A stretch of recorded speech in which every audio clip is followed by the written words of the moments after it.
A brisk September day here in Skaneateles at Arthur W. Hyatt Stadium, and it's a homecoming game between the Skaneateles Lakers and the Bishop Ludden Gaelic Knights. Hello, everyone.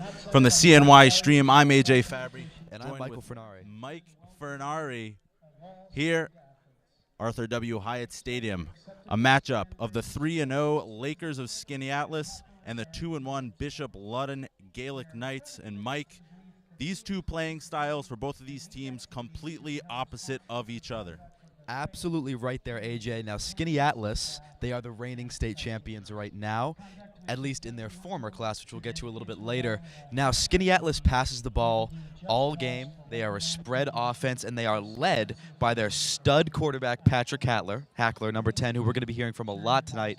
Bishop Ludden, very different stylistically. They run the ball for much of the game. They do not seem to have that much confidence in their quarterbacks down the field. They only attempt maybe 10, 20 passes a game. Meanwhile, they have been absolutely pounding it on the ground through 3 games with Tamir Rouser, senior running back who has 41 carries for 400 yards so far. He's the backbone of their offense, AJ. Skaneateles, the senior-laden team, as we get ready for action here at Arthur W. Hyatt Stadium. And you said it, Mike.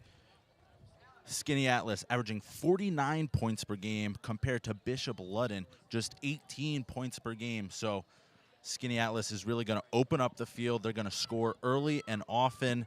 Bishop Ludden is going to play small ball. They're going to run the ball, try to possess the ball, and leave it up to their defense. And we're getting ready to go here. And we talked about it earlier a little bit, Mike, and both of these teams have been bumped up to Class B for this 2018 season. Yeah, that's absolutely right. Now, this is kind of a phenomenon that's mostly confined to high school football, where obviously there's all the teams in the state, but then each state has divided into separate classes. In New York, it's A, B, C, D, A being the schools that are considered of the highest population, and you might want to call that shorthand for maybe the highest talent in terms of overall teams. Now, Skaneateles won the title last year in the C class, but because of the way the rules go, they added only about 50 people in enrollment, and they're going to be jumping up to Class B, where they're going to have a little bit of a stiffer time. But so far, they've actually been breezing through this new class, and Bishop Ludden is in that same boat. They made even a much bigger jump from D all the way up to B. They've been okay so far. They're 2-1. However, the thing that is going to be very important to see for Bishop Ludden's opponents so far have been very weak. They've played two of the weakest teams in the class, and they did not beat them by that many points. They're giving up 11 points a game while only scoring 18. They've been kind of gutting it out against some of these mediocre and poor teams, and they're playing the 3rd-ranked team in the state right now in Skaneateles. So it looks like it'll be kind of a tough ask for Bishop Ludden tonight. The Lakers taking to the field, huddled up at about the 25-yard line. About 2.5 minutes to kick off here at Hyatt Stadium. But you said it, Skaneateles, the reigning Class C state champions, and they are returning 16 seniors from that state championship team. So certainly a lot of experience at the skill positions. Patrick Hackler, an absolute stud at quarterback, led the state in passing touchdowns last year with 53. He's already got 12 coming into this season. So Bishop Ludden will have their hands full as they, as you said, Mike, making the jump from Class D to Class B. Certainly not an easy ask for the Gaelic Knights. They are 2-1 heading into this matchup, and they're going to have their hands full with a dynamic offense featuring Patrick Hackler, R.A. Boney, and Nick Womp getting things going as the Gaelic Knights take the field. A homecoming crowd here at Hyatt Stadium. Both teams getting ready to go. Absolutely, and you talked about Patrick Hackler there briefly. Not only is he a returning quarterback, not only has he been extremely successful, he was recognized as the Class C State Player of the Year last year. He's coming back for that senior season. He's probably going to be moving on to college athletics in the future. He's got tons of interest, particularly from some of those Ivy League programs in both lacrosse and in football. And we're going to take a little bit of a pause here for the national anthem.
And a reminder here, this game was supposed to take place last night under the lights at 7 p.m., but because of the impending thunderstorms that rolled through the area, this one pushed back to a 4 p.m. kick today.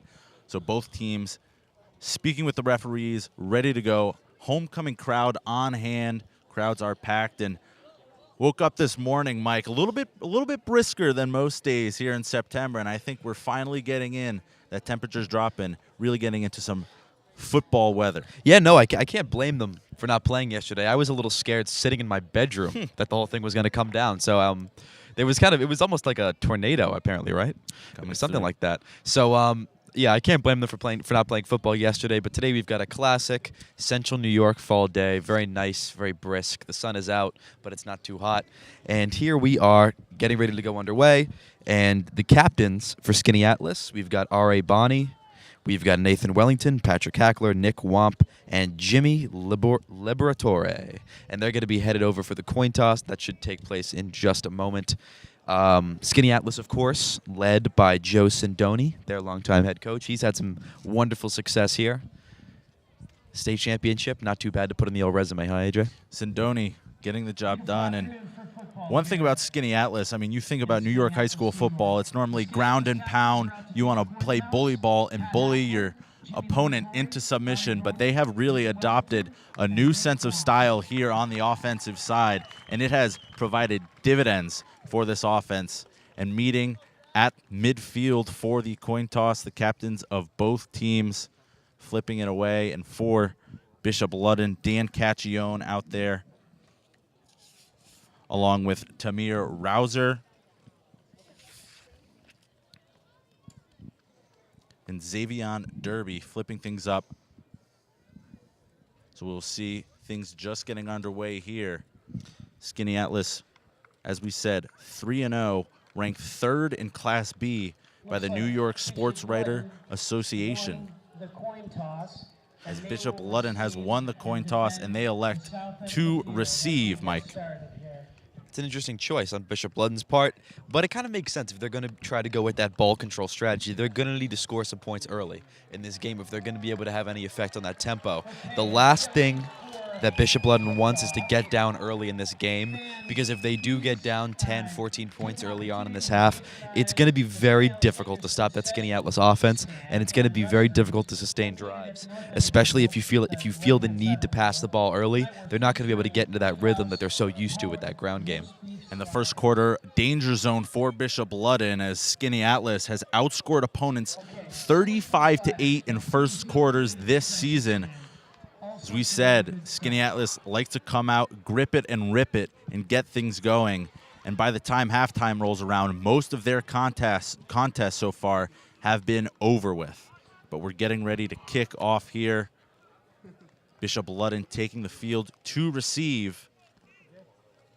And it's certainly a bold move, and it's going to be very interesting to see how the confidence levels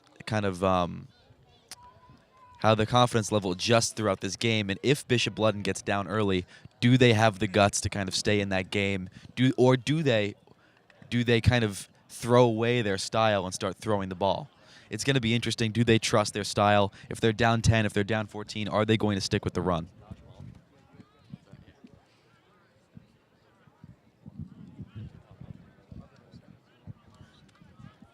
Kicking off for Skaneateles, number 17, Nick Wamp, also a star wide receiver for the Lakers.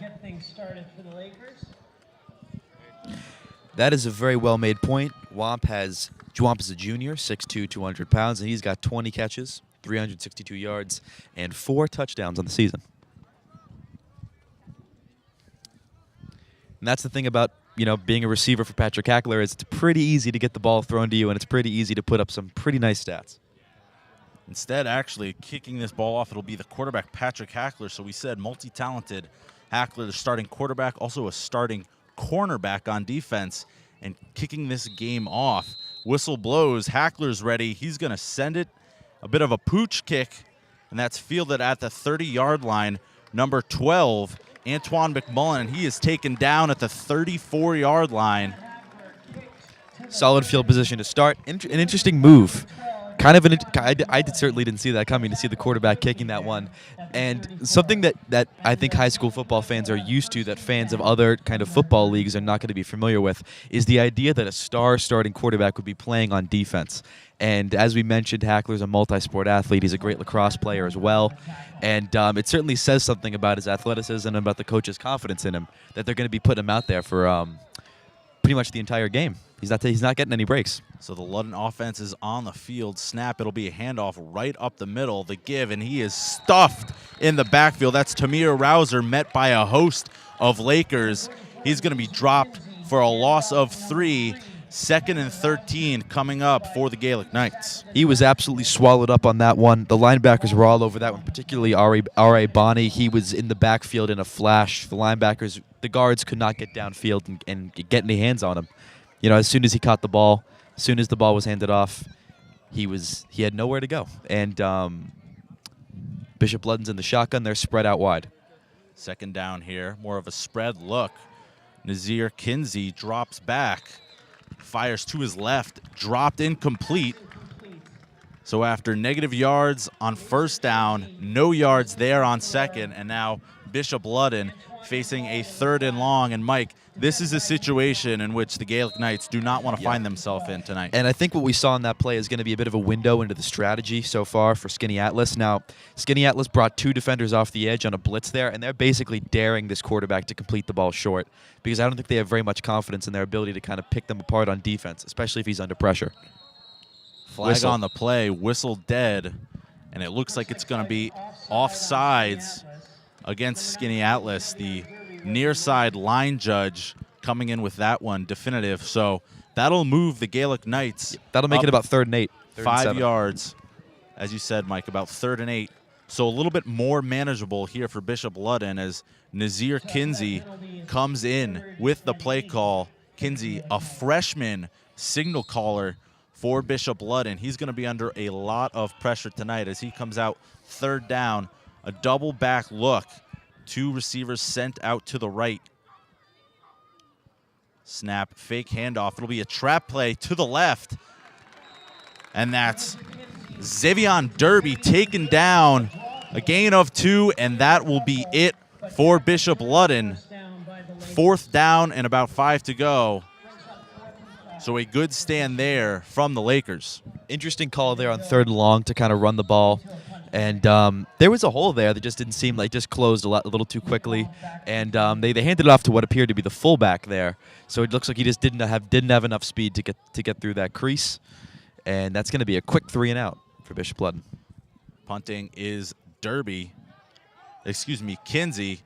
Back deep to receive is Womp, and not a deep punt from Kinsey, as that one is touchdown at the Skaneateles 41-yard line. They will have good field position as Patrick Hackler coming out onto the field looking to get things started for the Lakers. Absolutely. Terrible bounce for Bishop Ludden on that ball. Went in exactly the wrong direction after it hit the dirt on that one. And maybe 3 and out, not exactly the drive you want if you're trying to set the tone from Bishop Ludden's perspective. Ludden averaging 49 points per game. They like to score early and often, and they send out four receivers wide. It's a trips look to the right side of the field. Hackler in the backfield alongside R.A. Boney. Snap to Hackler, give to Boney, up the middle, cuts it back. He's at about 10 yards right now, pushes forward to about 13. Flag on the play. Flag on the play, though. It looks like it's in the area of holding, and it will be a hold against the Lakers. This one's coming back. And that's also one of the dangers of running backs who make these kind of drastic cuts, especially in high school when the linemen aren't as skilled. It can be a play that is a legal block when the running back's running one way. He cuts it back suddenly, and all of a sudden your lineman has to change his leverage, and he's caught in a hold. Now, interesting look there. Interesting look into what Bishop Ludden's going to be doing on defense. They were only playing 2 linebackers, and they have about 5 DBs out there. And what that means also is that those shotgun runs can open up very easily for the Skaneateles Lakers, because once you get past the line of scrimmage, there's nobody but defensive backs to take down a star running back, and that's a difficult thing to do. So we'll do it again. It was a spot foul, so it'll be about first and about 14 for the Lakers. Same trips look for Skaneateles. 3 to the right, and it's a give to Boney yet again. He goes right back up the middle and carrying a couple defenders. It's a pickup of about 7. Excellent run by Boney right there. Great low center of gravity, and he just kept churning. There was first contact about 2 yards past the line of scrimmage, but he kept it moving for about another 7 after that. It'll be 2nd and 6, no huddle look for the Lakers. Trips to the right, snap to Hackler, and it's a gift to Boney yet again. He bounces it outside, hit by a couple Gaelic Knights, but he's going to drag them across the marker for a first down. Unbelievable physicality right there from Boney. He ran right through 2 defenders right there from Bishop Ludden. Boney listed at 5'10", 195, but he looks like he's in playing shape right now, bruising back. 1st and 10 now, just across the 50-yard line into Bishop Ludden territory. A play fake and a high throw from Hackler, and it's picked off. Picked off by number 7, Willie Jennings. That was a very, very strange throw from Hackler. It seems actually like somebody ran the wrong route or something on that play, or maybe Hackler misunderstood the play, because the play call was a wide receiver screen, if you saw that. So the wide receiver ran behind the line of scrimmage to try to catch a little pass there, and Hackler just floated it right into the linebacker's hands. Not sure if someone got a piece of that or it was just slipped out of the hands of Hackler, but nonetheless, a turnover right at midfield. Huge break for Bishop Ludden. And that gives Ludden the ball back in good field position. Snap to Kinsey. It's a screen, and the ball is caught and then fumbled by Xavion Derby, but he falls right on it. Hackler tried to get a piece of that one. He almost made the tackle behind the line, but he whiffed on an arm tackle. And Bishop Ludden would have had a pretty nice crease there, but unfortunately for them, the receiver kind of mishandled that catch. So it'll be a catch and a fumble. Derby falls on it, but they lose a yard in the process. Could have been a disaster. 2nd down now and 11 for the Gaelic Knights. Bishop Ludden's been going with this 2-back spread set for most of the game. They've got 3 receivers and 2 running backs right now. Taking the snap. It's a give right up the middle. Stopped right at the line of contact. There was Tamir Rouser, but he had nowhere to go as the Skaneateles defensive line getting into the backfield in a hurry, Mike. Yeah.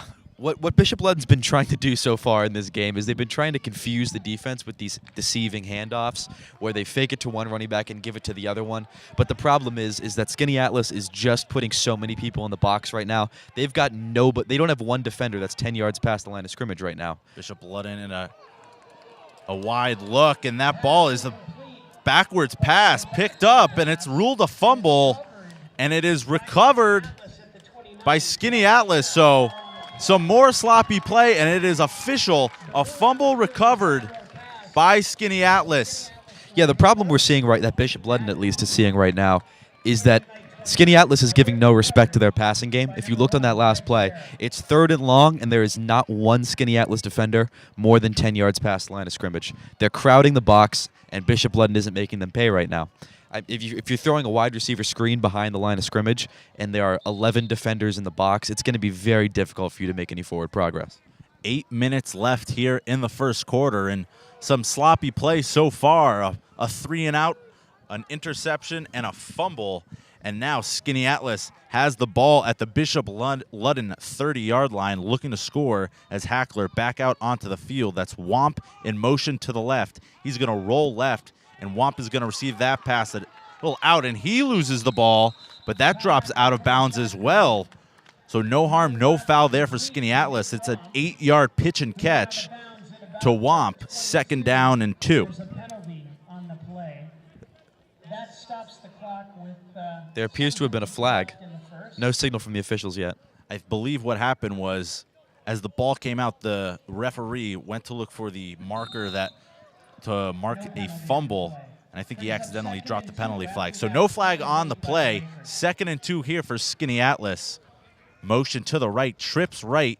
It'll be a pitch to Boney, who goes around the right. He cuts it back up the middle and straight through, and he lowers his shoulder and lowers the boom on some Bishop Ludden defenders. It's a pickup of 7 and a first down for the Lakers.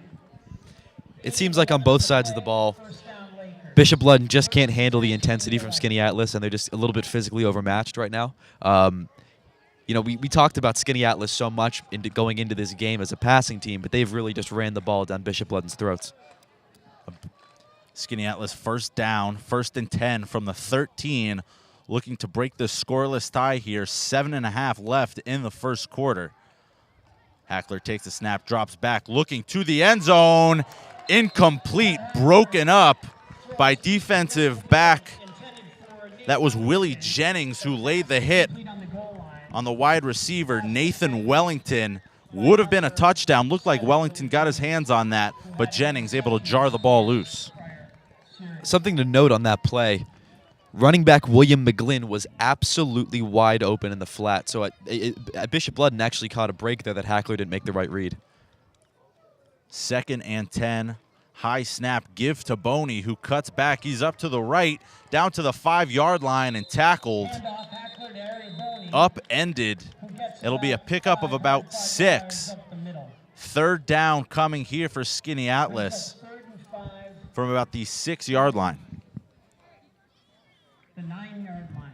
And right now, Mike, Skaneateles, you can see the game plan is evident. They are feeding Boney, who's had about 5 carries so far, and he has ripped through this Bishop Ludden Absolutely. defense. We talked about the Gaelic Knights as a team that's moving up in a class. I don't think they trust the front 7 of Bishop Ludden. Womp in motion now, 3rd down, fake to Womp. Hackler rolls right, looks end zone, but overshoots his man, incomplete. He was looking for William McGlynn in the back corner. That was the same route McGlynn was wide open on 2 plays ago. Just a little, very simple, little 8 and out. And there was the lane there, it was wide open. But Hackler just kind of tossed that one into the back of the end zone. And they're going for it. 4th down, the offense still on the field. 4-wide look, and looks like there's some movement up front. We'll see who jumped first. That was Dan Caccione, 54. The refs converging right over the ball to talk things over. We'll see. Might have been a false start. This is a huge play here. Could give Skaneateles a 1st down. Both sidelines clamoring. You see Bishop Ludden defensive players clapping. Some offensive players for Skaneateles clapping as well. Not really sure. They haven't moved the ball yet, so there's no signal on exactly what the call is here. Looks like they're moving the ball forward about 3 yards, and finally the official rules it offsides. Not good enough for a 1st down. It's now 4th and 1. So it'll be 4th and 2. 6 minutes and 50 seconds to go here in quarter 1. Still 4th down here. About a yard to get for the Lakers. They go a 4-wide set with Boney split back. The snap to Hackler. He's going to throw for it, and it's incomplete. He was looking for Boney out of the backfield. Looked like it came in a little bit too hot. Nonetheless, incomplete. And Bishop Ludden holds. They will take over on downs. And, Mike, that was a missed opportunity there for the Lakers to get on the board. Absolutely, really rough play there. And kind of the underlying problem I'm seeing here on a lot of these plays, very high snap. Hackler did not have time to gather and make a good throw. And as soon as he got the ball, there were 2 defenders in his face as Bishop Ludden brought the blitz on that one. And there was also a high snap on that interception earlier. So it seems like he's got a little bit of work to do with his center before he can kind of get the offense under control. Kinsey gives up the middle. It's Tamir Rouser, and he picks up about 3, and he's dropped as the Bishop Ludden offense working out of the shadow of their own end zone, just trying to get some breathing room, and Rouser did just that. And if you're Bishop Ludden, you have to be happy with that play right there. That's one of the first plays that has netted some positive yards for the Gaelic Knights. Absolutely. The Gaelic Knights played very gutsy on that goal line stand. Very gutsy play. And they are not scared of Patrick Hackler at all. They've been playing some very solid pass defense. Kinsey bobbled the snap. It's a give to Derby, who turns it upfield, and he might have gotten back to the line of scrimmage, and that's about it. Nazir Kinsey, the freshman quarterback, had trouble with the snap there, able to give to Zevion Derby, but it'll be 3rd and 5 for the Gaelic Knights, still searching for their first down of the contest as we're under 6 minutes to go here in the first quarter. This is a big down for Bishop Ludden. I don't know how many more mistakes they're going to get out of the Skaneateles offense. They need to capitalize. Kinsey in a shotgun. He drops back, feels some pressure, steps up. He finds his man Derby for a completion, and it looks like he has enough for the first down. Nice job there from Kinsey, able to avoid the rush, step up in the pocket, and find his man Derby for the first down. Can't emphasize how great a play that was by Kinsey. Skaneateles brought the blitz. They had pressure all over him. He stepped up and to the right, evaded the rush, and he threw a dot on that play. And the receiver had the presence of mind to keep moving and head for the first down. Very encouraging sign there for Kinsey. That was a savvy play. 1st and 10 for the Gaelic Knights. Kinsey in the back with a two-back look. Tight end to the right and a wide receiver. It's a give to Rouser, who breaks through for a second, but then is swallowed up by a host of defensive players. It looked like it was Patrick Hackler there making the stop. 2nd down and about 7 for the Gaelic Knights. Yeah, we're seeing a problem here where Bishop Ludden can't seem to get a run of more than 3 or 4 yards, and the problem is that we're able to see here is that Bishop Ludden initially is getting decent blocking. They're opening holes, but the problem is their guards just are not getting to the second level of that defense, and that results in the running back getting swarmed after 2 or 3 yards every single time. Snap to Kinsey, and it's a give to Derby right up the middle, who picks up about 2 and then is dropped at the 24-yard line. It'll be 3rd down and 4 for Bishop Ludden. This is a manageable 3rd down, and it's going to be interesting to see what the coaches call here. We saw that the quarterback, Kinsey, was able to get them out of the jam on 3rd down last time, but do they trust him to do it again? Because this is the kind of distance that they can maybe have the confidence to pick up through the ground. We'll see if they trust their young quarterback. A trips package to the right, short side, and it's a give up the middle, and Towser is hit and dropped, and it looks like it's short of the first down. That's not going to be enough. That was about 2 yards. Skaneateles defense swarming right there, and it'll be 4th down, and that'll force the punt unit for Bishop Ludden to come onto the field. I have to say I'm not a huge fan of the call right there. Kinsey bailed them out last time on 3rd medium, and that run play has not really been working too well for them. They've not been able to establish that blocking downfield, and I think the call may be a little too conservative there. Let your young quarterback throw. Kinsey back to punt things away, and it's a high, short punt, a poison call, and a Skaneateles bounce as the ball is touched down inside Bishop Ludden territory. It'll be 1st and 10 for the Lakers from the Bishop Ludden 41-yard line. And again, some more great field position for Skaneateles, Mike. The Gaelic Knights were lucky on that one. Jimmy Liberatore was about a half a second away from blocking that punt. Very, very lucky. Nonetheless, not very good field position for Bishop Ludden as a defense. They are back on the field again. 3 minutes and 20 seconds to go here in this first quarter. Still 0-0. You know, we talked so much about how high scoring this game had the potential to be, and so far, they're not making us look very smart, huh, AJ? Well, Bishop Ludden, the defense has bent, but they have not broken. But Hackler back out onto the field, trips right. It's a read option, and Hackler's going to keep it himself. He runs to the left, side swipes a defender, and picks up about 9 yards as he's run out of bounds. A good pickup there on 1st down for the quarterback. Excellent run by Hackler. He's not your ordinary quarterback. Bishop Ludden made the mistake of trying to give him those soft little arm tackles there at the end of that play, and this guy's a great lacrosse player. He's playing on both sides. It's going to take a little more than that to bring him down. 2nd and short for Skaneateles. Motion here. Another read option, and Hackler's going to keep it right up the middle, and he takes a shot from a defensive back, but he stays on his feet. Pickup of 10 and a 1st down. Patrick Hackler running wild in these first 2 plays here as we approach the 2-minute mark of the first quarter.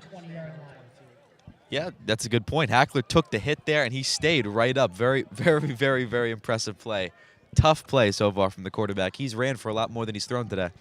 And Hackler, 850 yards through the air, but he's no slouch when he's running. 20 carries, 128 yards, and 4 rushing touchdowns to his name. So he can beat you through the air, and if you want to take that away, he's going to do it on the ground. And I think that was a concerted effort from the coaching staff to get number 10 moving.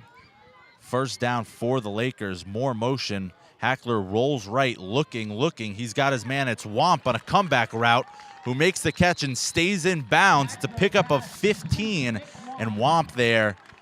Exceptional job keeping his feet in bounds and not falling out, and he stayed in and picked up a couple extra yards. Good route, good read, good throw. Very, very pretty pitch and catch there. And that's where you're starting to see a little bit of a spark from Skaneateles. You can see how this is such a great passing team when you watch a play like that. Very, very strong execution.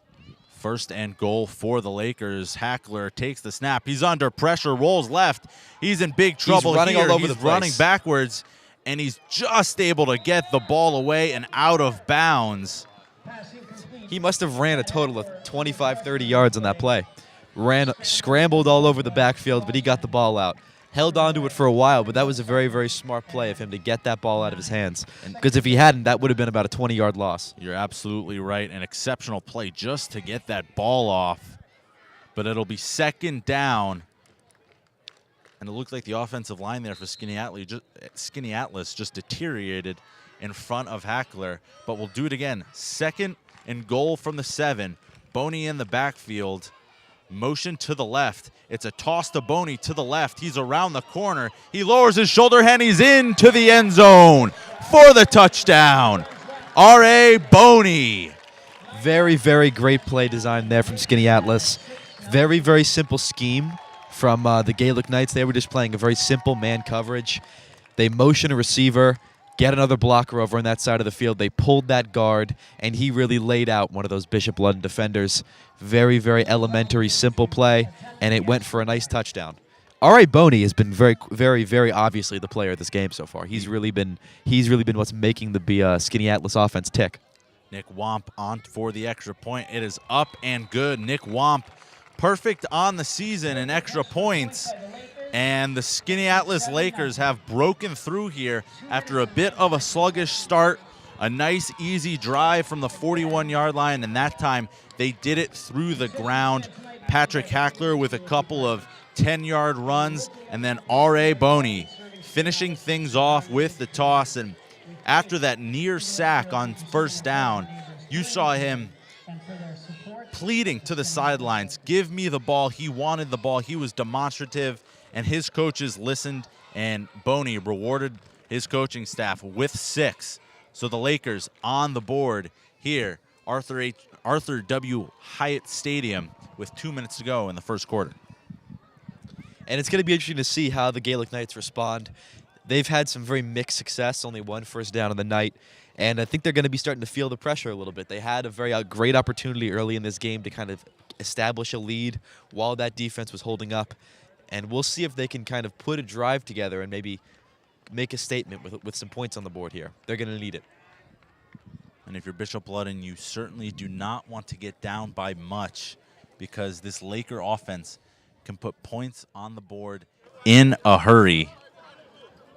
And back deep for Bishop Ludden is Tamir Rousey.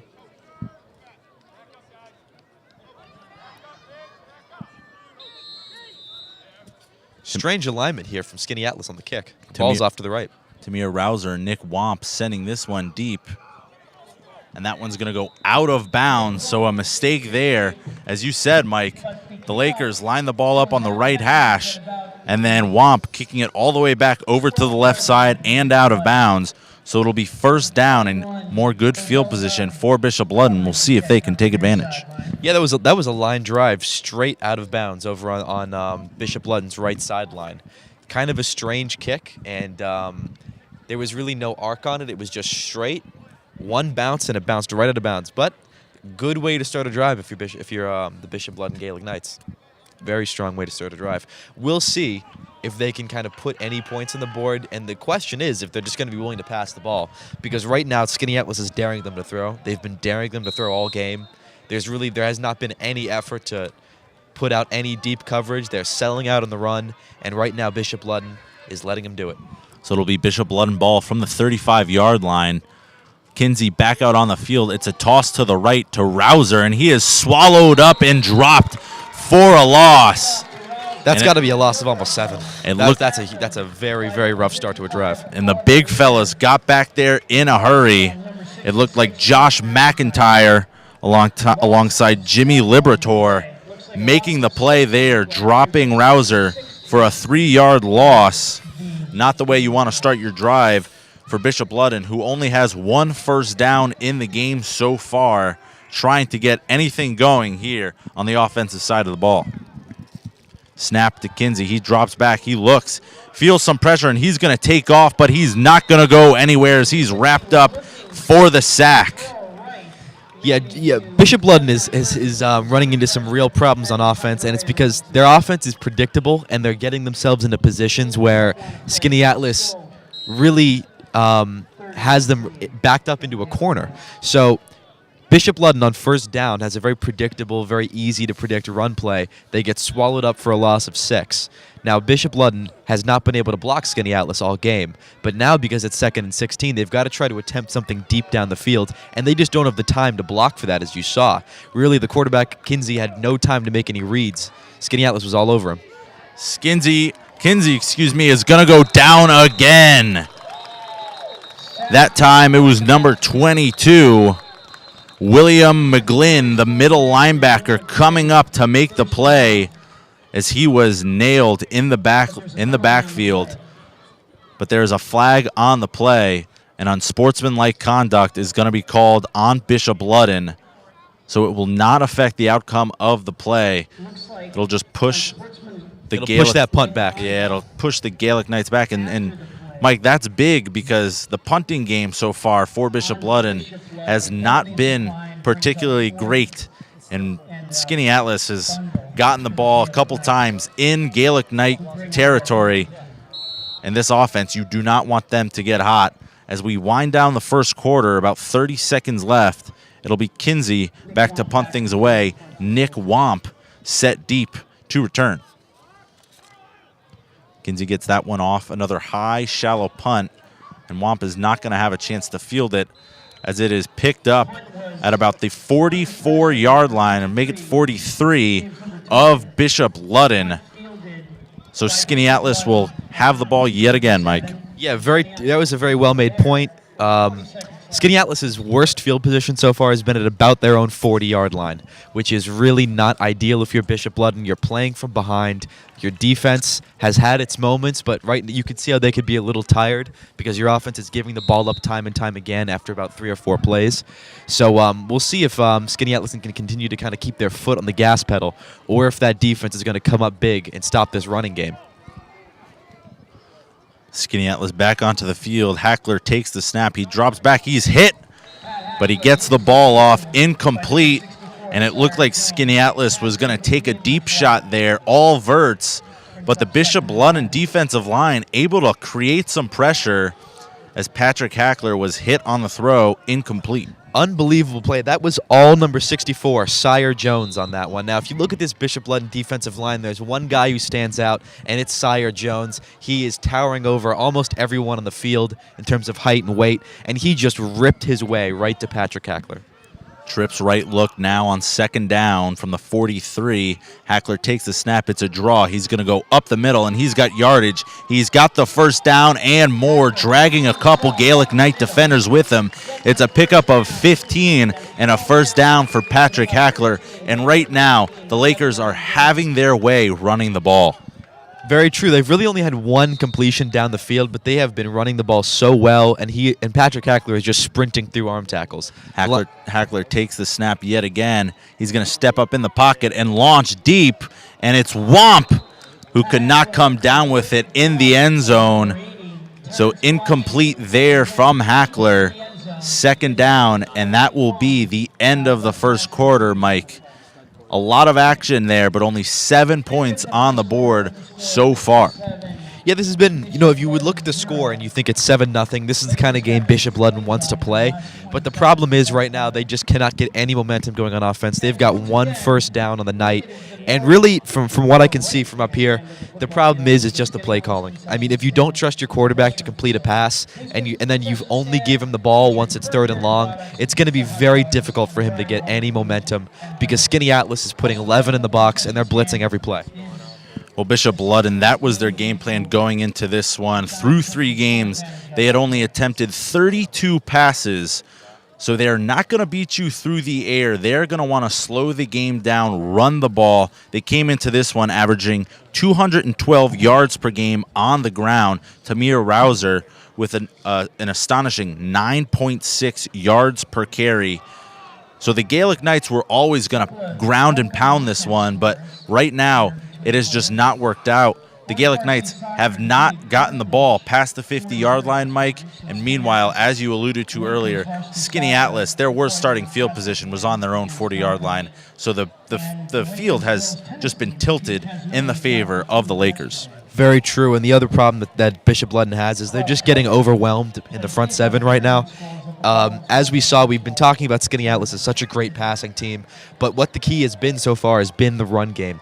They're giving great athletes like Ari Boney and Patrick Hackler the ball, and those guys are just running right through the arm tackles from Bishop Ludden. They are keeping their legs moving, and they're just getting forward momentum on every play.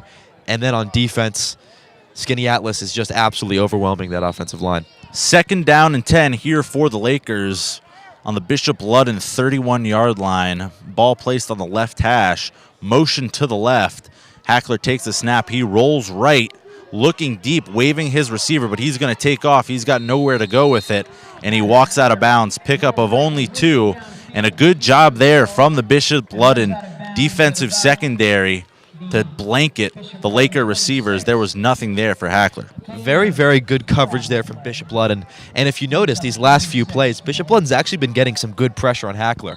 On pretty much every one of his passes, he's had to roll out and escape the pocket. No different on that play. A generous spot there from the referees. It'll be 3rd and 5. Certainly manageable for this offense. A trips look to the left. Boney in the backfield. Hackler takes the snap, and it's a give to Boney, who goes up the middle, and he's got space. He's got the 1st down, and he lowers his shoulder in to the Bishop Ludden defender, but he's taken down. A pickup of about 8 and a 1st down for Ari Boney. And right now, he has been the bread and butter for the Skaneateles offense. Absolutely. We're about 70 yards away from the field, but I can feel the physicality from here. He lowered his shoulder and just ran over Tamir Rouser on that one. No huddle look for Skaneateles, going right back to it and right back to Boney, and he's got space into the end zone for a touchdown. Boney, his 2nd score of the game, and that makes it 13-0 in favor of the Lakers. These players are just drawing themselves right now. I mean, this is a football coach's dream because Skaneateles is just putting a hat on a hat, getting blockers downfield, and these running lanes are wide open. There really is nothing Bishop Ludden can do right now to fill some of these gaps because they're just getting overwhelmed at the point of attack, and they've got receivers and pulling guards getting downfield and getting hands on those linebackers and safeties. A 24-yard touchdown run for Boney. The extra point is good. Womp kicks that one through. 14-0 after the 25-yard touchdown run on the back of R.A. Boney. And he has been the story of the game for the Lakers. And Bishop Ludden just has no answer for the Skaneateles running back. Skaneateles is kind of dominating this one really on every level. They're winning at the offensive line. They're playing much more physical right now. The linebackers and defensive backs really have no answer once they're getting their hands on the Skaneateles ball carriers. Really nobody is making those strong tackles that you need to stop these runs. These plays are really only ending when somebody's getting pushed out of bounds or when you've got multiple defenders converging. Very, very difficult right now for Bishop Ludden to kind of combat that running game. And that's really been the secret. That's been the key so far for Skaneateles. They have really dominated in the run game. Patrick Hackler's played well, but he hasn't really been playing well through the air. The key has been he's been getting 10, 15 yards a pop every time he takes off and runs. It'll be Tamir Rouser and Odell Darby back deep to receive for Bishop Ludden. And Mike, you said it. I mean, coming into this one, Patrick Hackler had 12 touchdowns through the air, but right now it has been all R.A. Boney with his 3rd and 4th touchdown runs of the season. The bruising senior running back leading the way for Skaneateles, and it'll be Patrick Hackler to kick things away for the Lakers. 14-0 your score here at Hyatt Stadium. A pooch kick going to be fielded at the 35-yard line, and quickly dropped is Antoine McCullen at about the 39. So a 5-yard return off the pooch punt, or the pooch kick, I should say, and Bishop Ludden back out on the field, and this is the danger zone for the Gaelic Knights, Mike. They need to put together at least some semblance of a drive if they want to stay in this ballgame.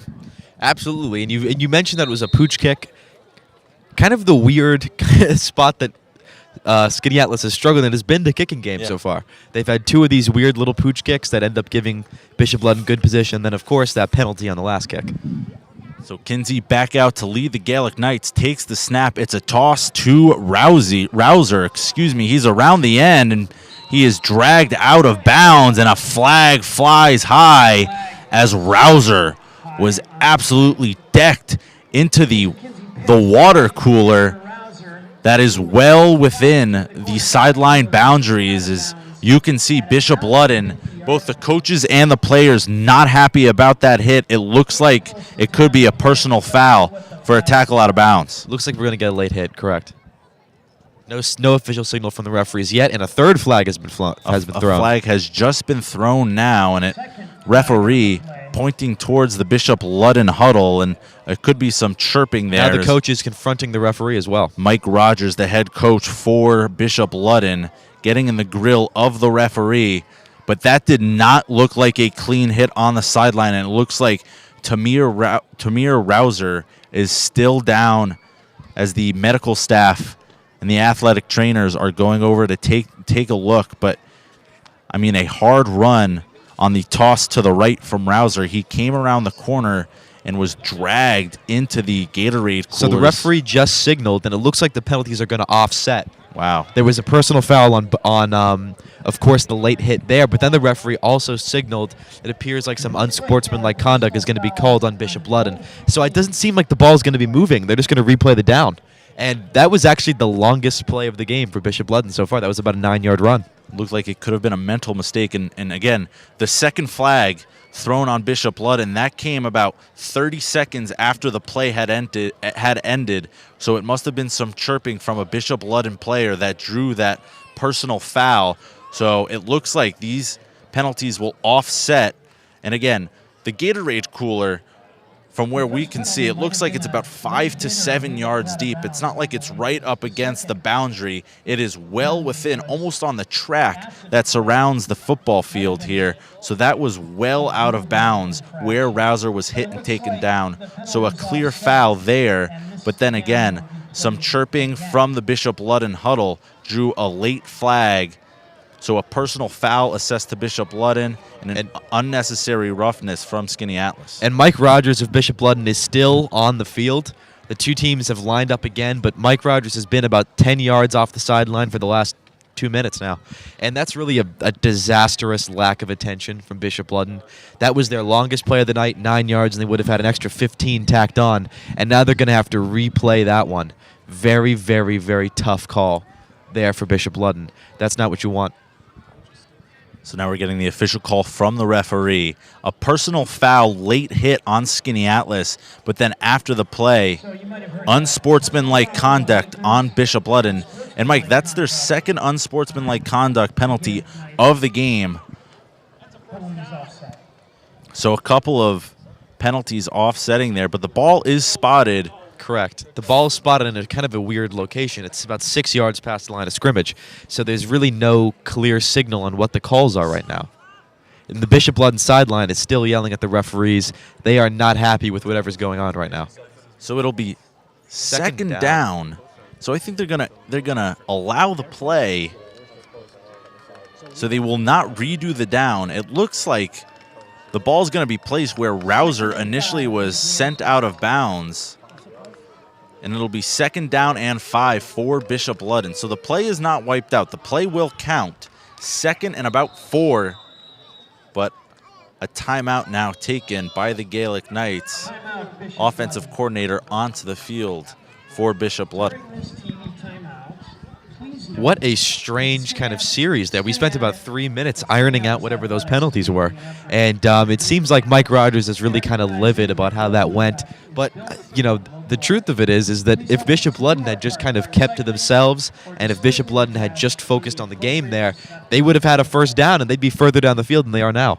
So tough break very late hit on that play, but Bishop Ludden in a game like this, when they're down 14-0, you got to keep your composure in that situation. And we'll see if Bishop Ludden can kind of channel that frustration onto the field and maybe get a drive going, because up until now, they've really had nothing, and that was about a 6-yard gain, and that's one of their longest plays of the night. So we'll see. Hopefully they can maybe get some momentum going. They've got 11 minutes and 20 seconds left in this half, and they are going to have to defer at the half, so they need to make the most of their opportunities while they can. Certainly a lot of ball game left to be played, and it does look like Tamir Rouser, the running back, who looked like he was injured on that play, is back in the backfield. So good news there. 2nd down and 4. It'll be a motion to the right and a give to Rouser. They go right back to the well as he drives up the middle, and he picks up the 1st down. And finally, some emotion on the sidelines for Bishop Ludden as well from the Bishop Ludden fans.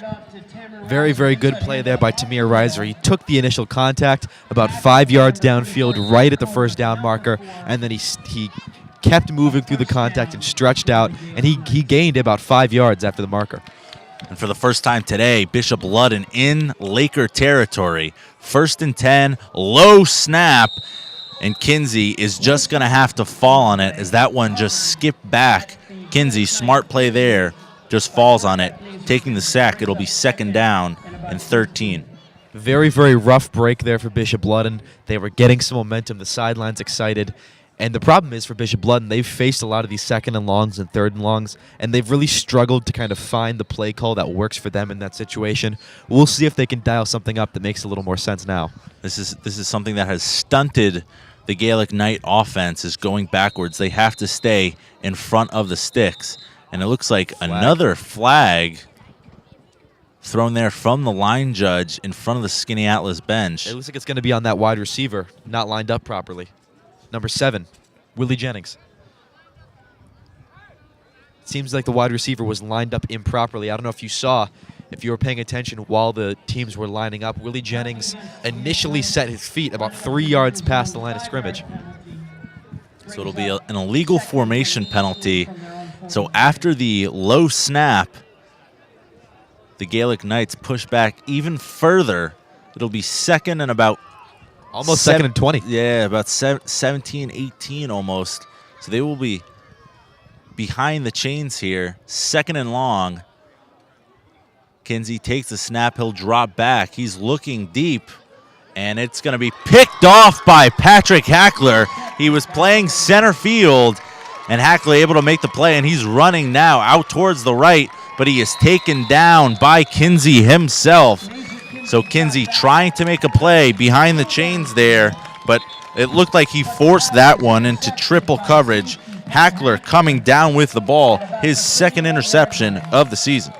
And I think, obviously Kinsey, that was not a very good throw. It wasn't accurate. It wasn't a good decision. But the coaching staff just put him in that position there. You know the blitz is coming. You know they're dropping back a lot of defenders. And the play there is they're running a route that Kinsey just does not have the time to set his feet and throw. I mean, I understand it's 2nd and long, but they've got to get some easier completions for that young that young freshman quarterback out there. And Mike, interesting to note, after the first time that Bishop Ludden crosses into Skaneateles territory, they take a 4-yard sack, a 5-yard penalty, and turn the ball over immediately. So very tough, and it's tough to put your freshman quarterback in that kind of situation. If they're blitzing 7, wait, Bishop Ludden still has the ball. Looks like there was a penalty flag thrown. I think it could have been a defensive holding call on Skaneateles. So that negates the interception. There was no call made by the referee. So it'll be 1st and 10 now for Bishop Ludden. Confusing series of events. Nonetheless, the Gaelic Knights with the ball. And it'll be Rouser taking the direct snap. But he is met in the backfield for a loss. Boy, that's a tough call. You haven't been able to run the ball that well all night. And then you telegraph it by putting your running back to receive the snap. Very, very, very questionable play call there from Bishop Ludden. Jack Carlisle was first in the backfield, and you're exactly right. When you see number 3 Rouser in the backfield, you're a defensive lineman there. You're just going to pin your ears back and think run all the way. Kinsey back in now at quarterback. He's going to give to the running back, Darby. Excuse me, that was Rouser again, who goes right back up the middle and picks up the lost yardage. Gain of 5. It'll be 3rd and 9 upcoming for the Gaelic Knights. Yet another 3rd and long here for the Bishop Ludden Gaelic Knights, and we'll see what the coaching staff does. It's been very interesting to kind of see what they've been dialing up in this game. They've been a little bit predictable. They've been putting their quarterback in some tough spots. Some passes he really does not, some routes down the field he really does not have the time to throw. And it'll be interesting to see if they can come up with something a little shorter, a little more intermediate, maybe get him just a quick throw. See if we can avoid some of that Skaneateles pass rush. Kinsey in the shotgun, looking for Rouser out of the backfield. The pass is completed. Flag on the play as Rouser is dropped short of the first down marker, and it looked like it was one of those crackback blocks on a Skaneateles defender. Yes. A multitude of flags coming out, and Bishop Ludden unable to get the first down, and I think this penalty flag is going to drive him back even further. Either way, it looks like Skaneateles is going to get the ball back. That was Xavion Derby, and he absolutely lowered his shoulder and ran right over a Skaneateles defender. That'll be a block in the back. Very, very easy call there. And it looks like William McGlynn was the one who took the hit as he's over on the sidelines, his helmet off. Looks a little bit shaken up. A couple of medical staffers around him taking a look. But a big crackback block, and you see at every level of football, Mike, they are trying to get rid of those types of hit, the blind side hits where the receiver, the runner, the player is defenseless. So the penalty will be accepted by Skaneateles. So we'll do it again, 3rd down, or excuse me. It does appear that it'll still be 3rd down. Yep, it will be 3rd down. So the penalty was accepted by Skaneateles. 3rd and forever for Bishop Ludden. And Bishop Ludden is about back where they started this drive, on their own 40. This has been a bit of a confusing couple of minutes here on this drive, but Ludden would have to amass about their entire yardage for the game in order to get this first down here. 3rd and about 35. Yeah, 3rd and a country mile for the Gaelic Knights. And again, if you're Kinsey here, you have to be smart. I mean, you're in a position where Skaneateles knows you're going to have to throw a prayer down the field, and the freshman is going to be under some pressure here from the Skaneateles defenders, who are probably licking their chops, looking to get their 4th sack of the day.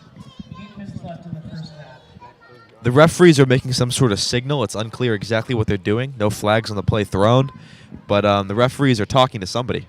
And the pace of this game has really slowed here. I mean, we still have 8 minutes left in the second quarter, but since the R.A. Boney touchdown in the first couple seconds of the second quarter, this game has really crawled in pace, and the referees coming together, speaking with the coaching staffs, a couple of unsportsmanlike penalties have really slowed this game down and have really disrupted the flow. And I think you would have to think that Skaneateles can't be happy with that, because they're a get-it-and-go kind of team. They want to get a lot of possessions, a lot of plays, want to go fast-paced, get the ball as much as often, and score. But referee is really slowing this one down. Patrick Hackler is the only player in the back, in the kind of the secondary right now. Skaneateles looks like they're bringing the blitz.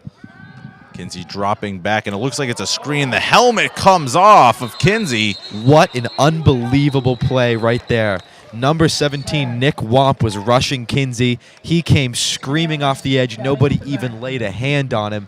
And because Kinsey is not very tall, he's only a freshman, and Womp is very tall. He's a junior wide receiver at 6'2". He attempted to take down Kinsey, and his arm just smacked him right in the forehead, and the helmet came flying off. And as we thought, really, this is going to turn out to be a positive play for Bishop Ludden just because of the penalty, but that was a disaster for their offense. There were 2 players running free with nobody to block them, and right now they really have no answer for what happens when Skaneateles blitzes. They've been calling runs, deep passes, and that's basically it. And if Bishop Ludden is going to be blitzed, if they're going to be having 2 people free the entire game, that run is going to get eaten up in the backfield, and Kinsey is not going to have any time to throw the ball downfield. So fortunately for Bishop Ludden, they're going to get a little bit of a reprieve and get some yardage on that one. So the official ruling, a face mask on Womp. So positive yards here for Bishop Ludden, but I mean, Mike, in this drive alone, what, about 5-6 penalty flags thrown? And the thing about these penalty flags is that they're very avoidable. Yeah. We've seen unsportsmanlike conduct from Bishop Ludden. We've seen late late hit. hits. Yep. We've seen blocking the backs on plays that were basically dead when they happened. We've seen people's helmets getting ripped off. Very, very gratuitous couple minutes of play. So we'll do it again. 3rd and about 17 for the Gaelic Knights. Kinsey in the shotgun, trips to his right. Rouser in the backfield. Kinsey takes the snap. He's going to go. He's looking, and the pass is incomplete and dropped. But another flag. Mike, what do you know? Another penalty, and this one looks like it could be pass interference on Womp, as that's what the referees are signaling for, and it looked like Womp got there a second too quickly, made contact with the receiver. Looked like it was Antoine McMullen, the intended receiver, but another penalty flag. So it looks like Bishop Ludden will get another chance. That will be on Skaneateles. The referees have signaled. No word on if that's a first down or not, or if it's just going to move the yardage. So the ruling on the field is pass interference on the Lakers defense. Pass interference, so that will be a first down. No? It seems like they're moving the chains, and they are they? No, they have not changed the numbers. It will be 3rd and 4. Well, because Bishop Ludden was in such a spot, 3rd and about 18. Oh, no, not 3rd and 4. You're right. I was looking at the wrong marker. 15-yard penalty doesn't really hurt Skaneateles. I mean, obviously you would like to get off the field, and Skaneateles defense, I mean, they've got to be getting tired. They've been out there for about, 15 minutes in real time. They have not been able to get off the field. It's about 3 third downs in a row, but Kinsey back out on the field. He gives to Rouser up the middle, and it's going to be close right at the 35-yard line of the Lakers. Referees are signaling it short. It'll depend on the spot, and immediately the referees signaling 4th down, and it looks like the Bishop Ludden offense is going to stay on the field. Inches away. Timeout taken. They're going to measure. The head referee wanting to take a closer look. And Skaneateles just has to be kicking themselves right now. 2 gratuitous penalties right there. And all of a sudden, what was 3rd and forever, 3rd and eternity, is now 4th and inches. All because of those kind of penalties that they didn't need. And we're getting a spot here, and it looks like 4th and about a foot. It will be short, but Bishop Ludden already has a play call in mind as Nazir Kinsey, the freshman quarterback, on the sidelines getting the signals from his offensive coordinator. He's running back into the huddle. So this play right here could be a big momentum shifter in the game. A lot of frustrating penalties for Skaneateles. A personal foul, a face mask, a pass interference call, and back-to-back plays have given Bishop Ludden Kinsey is in the eye for maybe the first time tonight. A new life. Under center. I formation. It's a give, and it looks like Bishop Ludden has the first down. Looked like it was Xavion Derby who plunged his way into the Skaneateles defense, and that was enough for the first down. So Bishop Ludden, who was facing about a 3rd and 25, able to stay on the field and will themselves for a first down, as they are still on the field at the Skaneateles 34-yard line. That 4th and a foot, the closest thing they've gotten to a first down since the first quarter, and they took advantage. Kinsey back in the shotgun with a 2-back set. Play action. It's a trap play to, a trap play to Rouser, and he is met at the line of scrimmage and dropped for a loss of 1. It seems like rinse and repeat here for the Gaelic Knights offense, because every single first down, they run from the shotgun right into a blitz, and they get taken down for about a loss of a yard.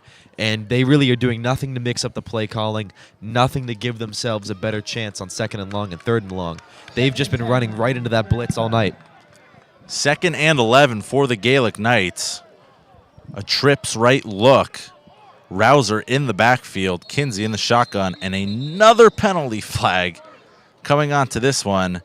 You see the line judge. Another penalty on the receiver. That's going to be number 19, Xavion Derby, who actually, if you'll remember, was penalized for that block in the back earlier today. That's the 2nd penalty on a Bishop Ludden receiver. They've lined it up wrong at the line of scrimmage twice now. Another formation error for Bishop Ludden. So they will get pushed back 5 yards. It'll be 2nd and 16 now, and this is becoming a trend, Mike. Bishop Ludden, the offense, kind of shooting itself in the foot and going backwards. They were bailed out on a lot of penalty calls on that last series. As Kinsey takes the snap, he rolls right, and he's going to be hit and dropped by R.A. Boney, the running back with 2 touchdowns on the game. Yeah, he doubles as a linebacker as well, and he came up through the hole to lay that booming hit on Kinsey. A 3-yard loss for the Gaelic Knights. And once again, 3rd and a country mile. It'll be 3rd and about 20 for Bishop Ludden. Boney was was just a heat-seeking missile on that play. He went right for Kinsey and he brought him down. And the problem is that Kinsey's rolling out on every play he gets the ball. He just has no time to throw, and he had his eyes. He basically had to take his eyes off of his downfield receivers and try to scramble for his life about a 1.5 seconds into that play. And the referees have blown it dead once again. It looks like we're going to be having timeout. Timeout called by Bishop Ludden. Their 2nd of the half. 1 remaining. I would like to thank Johnny Angels for their support and sponsorship of the weekly pregame meals.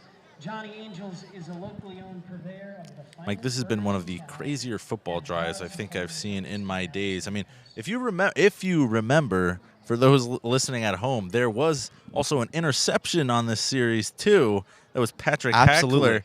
That feels like an eternity ago. That was called back. That feels I barely remember it. That feels like last weekend, but a lot of penalties, some sloppy play here, and Bishop Ludden has possessed this ball for about 25 minutes on this drive it right has now, to be. And it has only gotten about 8 minutes of real time. 1 first down. 8 minutes of time on the clock, and it has to have been 25 minutes in real life.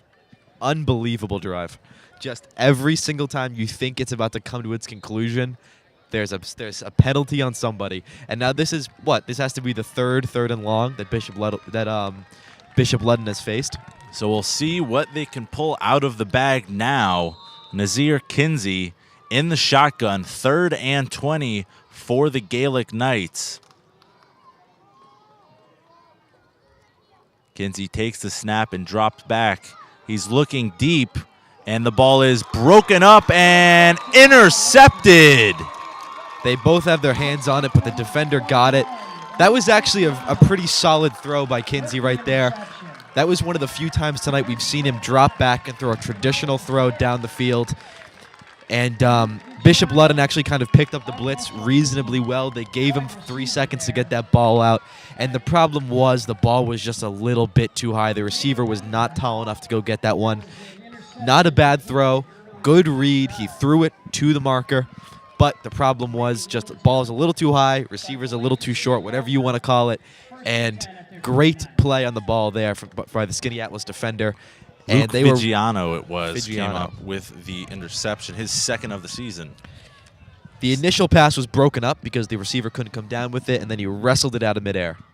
So Skaneateles, at long last, back on the field, and Boney getting the carry right up the middle, and he rips off a 25-yard run all the way to midfield.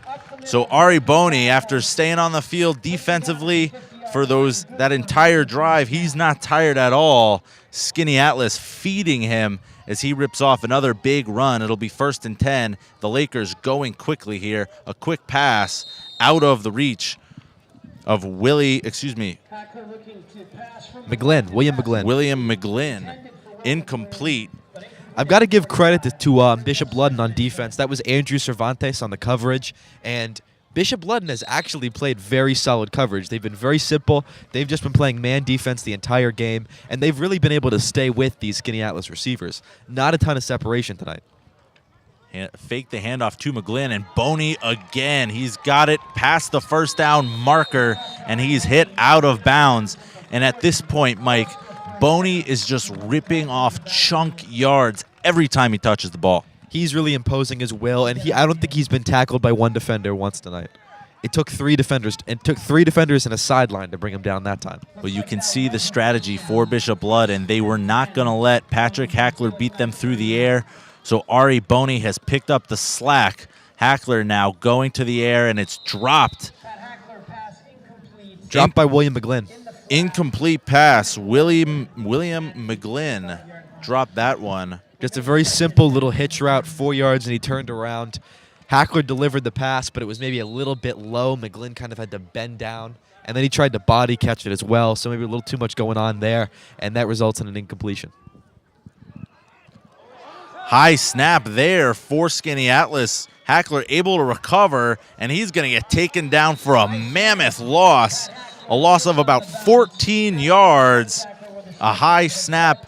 Hackler able to recover. Could have been disaster, but there is a penalty marker on the field. Surprise, surprise. Ball went right over Hackler's head. He picked it up, he somehow got it back, and he was scrambling for his life, but he couldn't find anybody downfield, and he couldn't make that much forward progress with the ball. That's a huge loss. We'll see what the penalty flag is. No word from the officials just yet. Holding on Skaneateles. So either way, the Lakers going to lose some big yardage. Hackler, good job just to recover that ball and take a loss. Could have been another turnover in their own territory. And right now, I mean, you look at the scoreboard, it's 14-0, Skaneateles leading. And I think the penalty has been declined. Penalty declined, so it'll be third down. And long. Third and very, very long. I feel like we're getting a little bit repetitive here, Mike. Third and a country mile. Third and about 25, a quarter of the field. But Skaneateles has the ability to rip off these chunk yards as they lead 14-0. It'll be an empty set here for Hackler. Third and 25, 4 minutes remaining in the first half. Hackler back in the shotgun, takes the snap. And it's blown dead again. Yet another flag. This one's going to be on Bishop Ludden. Another flag. Looks like no, they're not. They're signaling. They've kind of signaled two different ways. Movement on the offense. Back it up another 5. False start. Looked like it was a wide receiver. Could have been either Womp or McGlynn on the right side. So back the Lakers up 5 more yards. 3rd and 30 for Skaneateles from their own 40-yard line. Hackler in an empty set takes the snap and drops it back. He's feeling pressure, rolls to his right. He's going to take off, but he is tackled by a host of Gaelic Knight defenders. Pickup of about 4. So Skaneateles shooting itself in the foot there. A high snap, which cost him 14 yards. And a false start penalty cost him 5 more. 4th and forever. And it looks like Skaneateles is going to stay on the field. Have to wonder if a pooch punt is in order here. And that's what it will be. Hackler booting this one away. That one is let go by the return man for Bishop Ludden. Rouser. Great punt. As that one drops down inside the 20-yard line, Bishop Ludden's going to set up shop at the 16-yard line. So a good play call there. The pooch punt by Patrick Hackler, and he's able to pin Bishop Ludden deep. And oddly enough, there is still 3 minutes left in this halftime of eternity. I mean, second quarter of eternity, rather. I mean, this is longer than most NFL quarters. I mean, well, NFL goes quicker. College quarters very long as well. But still, 3 minutes left in the first half. Nazir Kinsey and the Bishop Ludden offense back out on the field with more of a tight package here, a wingback and a tight end. It'll be a pitch to Rouser, and he is tackled for a loss. So after being pinned inside their own 20, a pitch to the right, Rouser dropped for a loss of 5, setting the Gaelic Knights back. It'll be 2nd and 15. Yeah, I'm not sure I'm a huge fan of the pitch play for them. They're setting themselves up to be tackled far behind the line of scrimmage, and you have to give credit to Skaneateles. Their linebackers are very active. They've been doing a great job of exploding through the line of scrimmage.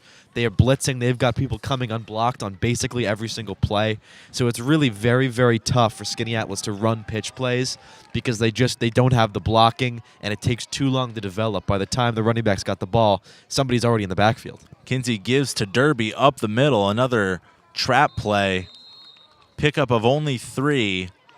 A hard run from Derby, but the defensive line and linebackers for the Lakers able to stop Derby in his tracks. And a timeout called here by Skaneateles. Smart call there from the coaching staff, able to ice that clock. Joe Sindoni playing the clock here. 2:15 left in the first half. 3rd and long for Bishop Ludden. You would have to think that they're just going to try to run this clock out and get out of this half with no further damage. But, you know, Skaneateles really wants to get that ball back and punch another one in before the end of the half.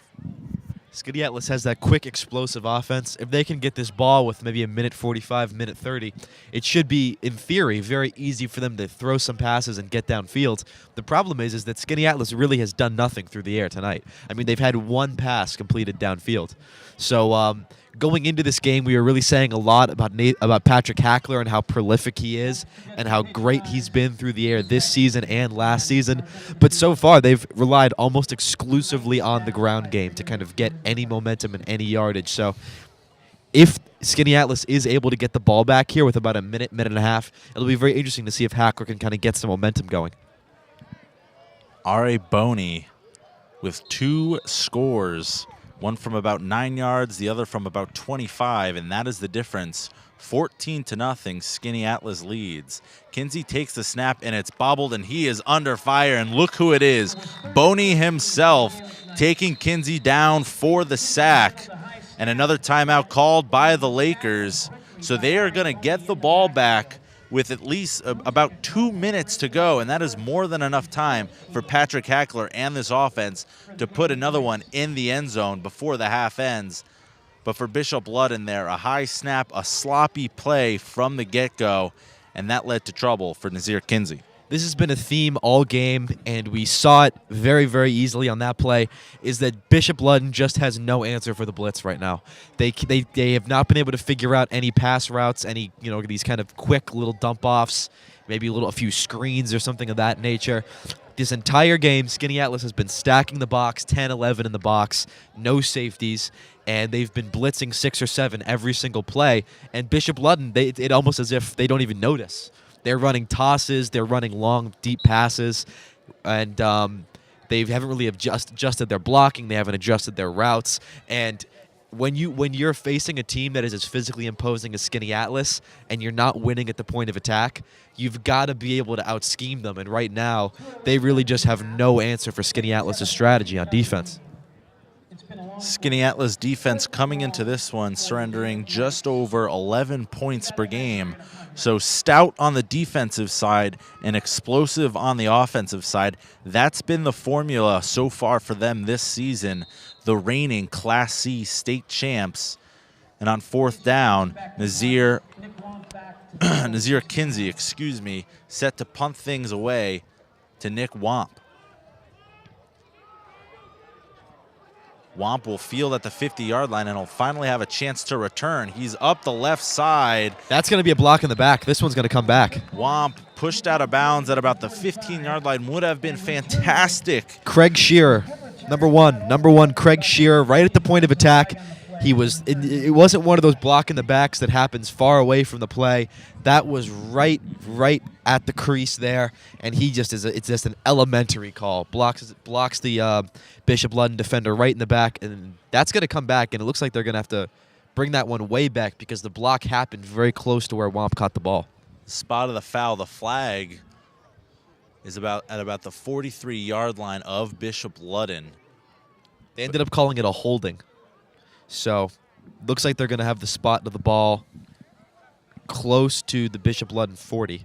Pretty obvious call there for the referees. There have been a lot of flags thrown, but quite obvious there. And again, it was a good return for Womp. The first punt he's really been able to field and have some room to run with today, but Unfortunately for the Lakers, they're going to be pushed back. It'll be a block in the back as the referee's walking the ball back, placing it. So the Lakers still going to set up in Bishop Ludden territory at about the 42-yard line, but it could have been a lot better as Womp took that punt return inside the 15. Nonetheless, Lakers ball, exactly 2 minutes to go in the half. Skaneateles already leading this one 14-0, looking to punch another one in here before the half. It'll be trips right, Boney in the backfield for the Lakers. Hackler takes the snap, he rolls right, and it's going to be a run. Hackler running out of room as he's going to get hit out of bounds, and it's a big one. Flags flying as that was an obvious late hit, and Mike, things are getting chippy down there on the field. Another flag has been thrown. Well, that's going to be an unsportsmanlike conduct on somebody. Hackler, got a late hit. That's the initial call. That one's going to go against Bishop Ludden. But as soon as that happened, the crowd erupted, and so did the sideline. Flags. Then a second flag flew about 5 seconds later. It's not obvious on who it's going to be, but there was an altercation on the sideline, some shoving, some yelling, and we'll see if those offset. It was right. The hit occurred right on the Skaneateles sideline, and neither the fans nor the players were happy about that one. Thankfully, Hackler able to pop back up because that looked like a dangerous hit. Hackler being dragged to the ground already out of bounds, and I didn't see who it was on the Bishop Ludden defense, but someone came flying in well after the play was completed and laid a booming hit on Hackler right to the head, but he was able to pop up immediately. Thankfully for him, everyone's okay, but the referees having to sort out this one. And Mike, there's been a lot of flags, a lot of personal fouls, a lot of unsportsmanlike conduct. Unsportsmanlike conduct. And Mike Rogers, yet again, is about 10 yards onto the field, giving it to one of the officials. He's had something to say pretty much this entire game. He hasn't really taken too many breaks. Referees are still sorting things out, still talking it over. No official signal from them yet. There's two referees over by the Skaneateles sideline. They appear to be talking out exactly who this unsportsmanlike conduct is going to be called on. And the referees at this point really have to start worrying about policing the game because there have been a couple of late hits. Things are getting a little bit chippy, and you don't want things to get too out of hand to where someone gets hurt. That's always the danger in these high-octane, high-pressure situations, so the referee is still sorting things out. And this is the kind of game people are starting to get tired. There's a lot of frustration, a lot of penalties. This game is going on forever, at least this quarter is. And you've got players playing on both sides of the ball. People start to get fatigued. People start to get angry, and then you make those mistakes.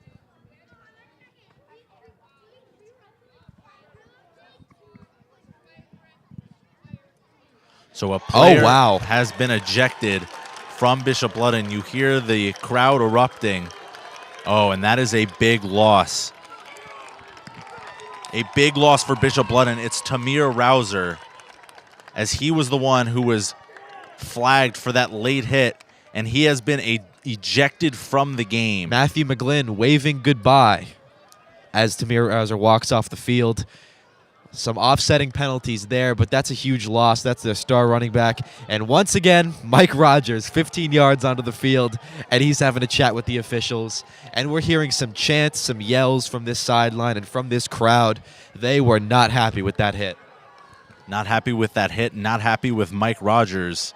I'm not sure what he could be arguing, Mike, because it seemed like a blatantly dirty hit, and you see throughout the entire game, whether it be college or the pros, those hits are just not tolerated anymore, and Rouser out of the game.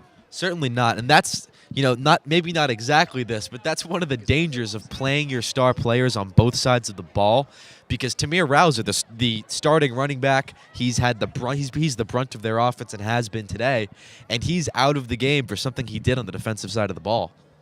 And while maybe not every game your star player is getting ejected, but when you've got your best offensive players out there on defense, they're getting tired, they have a better chance of being injured, they have a better chance of getting flagged for something like that. And this is one of the dangers of high school football, because your stars are out there for every single play in a lot of situations. You're exactly right, and our producer Luca just leaned over into my ear and said that Mike Rogers may have been arguing against the Skaneateles players seeking an ejection for one of the Lakers after the late hit earlier and then some chippiness down on the sidelines. So Mike Rogers trying to stick up for his guys, but that looked like an illegal hit, and Rouser suffering the consequences. And it's now 2nd and long for Skaneateles. Minute and 54 on the clock. And you saw this was the strategy before that play. They kind of just settled to run the ball with that quarterback, Hackler. And I actually think that's a good strategy. They've got a minute 54. They're at midfield. There's plenty of time. The run has been working all game. In my opinion, I think you just pound the ball with Boney. You've been succeeding with it all night, and you've got plenty of time. You don't have to worry about the clock just yet. If they can establish the run early on, they can get very, very close to that end zone. One timeout remaining for Skaneateles. A minute 54 left. It'll be 2nd and 11 for the Lakers. A trips look to the left of Hackler in the shotgun. Takes the snap. He's going to toss it out to Boney, who catches it, and he gets out of bounds. So a pickup of about 7 for the Lakers. I mean, what can you say about Boney? He has been doing everything, whether it's in the ground game, in the passing game, on defense, special teams. He has been everywhere for Skaneateles, and a heads-up play there from number 9, the running back, to get out of bounds and stop the clock. A minute 47 now, 3rd and 5 for the Lakers. And the way this game has been played, a minute 47 is an eternity. We could be here for another hour the way this game has gone. You're exactly right, Mike. 3rd down, Hackler takes the snap, gives it, and that's Womp battling for the 1st down, and he's got that and more. He breaks free, a couple missed tackles, and Womp is into the end zone. Touchdown, Lakers. Nick Womp on the receiving end from Patrick Hackler. It was a little screenplay, and Womp did the rest. 20-0. The Lakers score with a minute 30 left in the half. And all the attention is going to be on Womp after that touchdown, but there's something very important to observe on that play was the blocking. Now, it sounds like we're a broken record, but R.A. Boney made an absolutely bone-crunching block in pass protection, and there was a blitz coming on that play, and Boney's block was what allowed Hackler to complete that pass. And then once the ball was caught, there were some excellent blocks downfield, so that once the tackle was broken by Womp, he had absolutely free real estate to run through. And Nick Womp, after he completes that insane touchdown reception, nails the extra point on the kicking side as the Lakers take a 21-0 lead, and Womp scoring there. He now has scored 52 total points for this Lakers team in both touchdowns and extra points, so certainly getting the job done. His 5th receiving touchdown of the season, and for Patrick Hackler, that's his 13th touchdown through the air. A 40-yard touchdown strike for the Lakers, as they are up now 3 scores. And with Bishop Ludden without their number 1 ball carrier in the game, they are in a tough situation if they want to come back into this one. And we talked about how Skaneateles was going to have to score quickly on that last drive. They got the ball with about 2 minutes and 8 seconds, and now it is only a minute and 36 seconds to go. Took them. We were fretting about the clock up here in the booth, but it only took about 30 seconds for Skaneateles to put some points on the board. Nick Womp set to send this one deep, and it's fielded by Antoine McMullen, who takes it to the right, but he is met by a host of defenders at the 20-yard line and dropped. Excuse me, that was Willie Jennings on the return, the senior, but a return of about 5 yards. And the Gaelic Knights will set up shop at their own 20-yard line with a minute 30 left, trailing by 21 here at Arthur W. Hyatt Stadium in Skaneateles. And this has got to be, keep in mind, this is a homecoming game. This has got to be the chippiest, most physical, most contentious homecoming game I've ever seen. Usually the way these kind of games go is they schedule some team they know they overmatch, and it just kind of accrues to a win. Not so in this case. Very, very interesting physical game. Kinsey in shotgun. 2 backs in the backfield with him. And they're going to give this one to Derby, who was met in the backfield, and he maybe got back to the line of scrimmage. Now this is an interesting one. Now that Rouser is out of the game, will they adjust the play calling? Doesn't look like they will on that one. They ran the same exact play to their backup running back that they were running to Tamir Rouser every single time on first down, and they're not switching up the strategy. The strategy has not been very successful so far, but they're keeping it simple, sticking to those basics, and just running those traps right up the middle. Xavion Derby has received a bulk of the carries today, and throughout this season, he's 14 carries for 143 yards and 2 touchdowns as he gets the ball again. But he goes nowhere. Excuse me, that was Antoine McMullen up the middle, but not much doing as he is met by a host of Skaneateles defenders.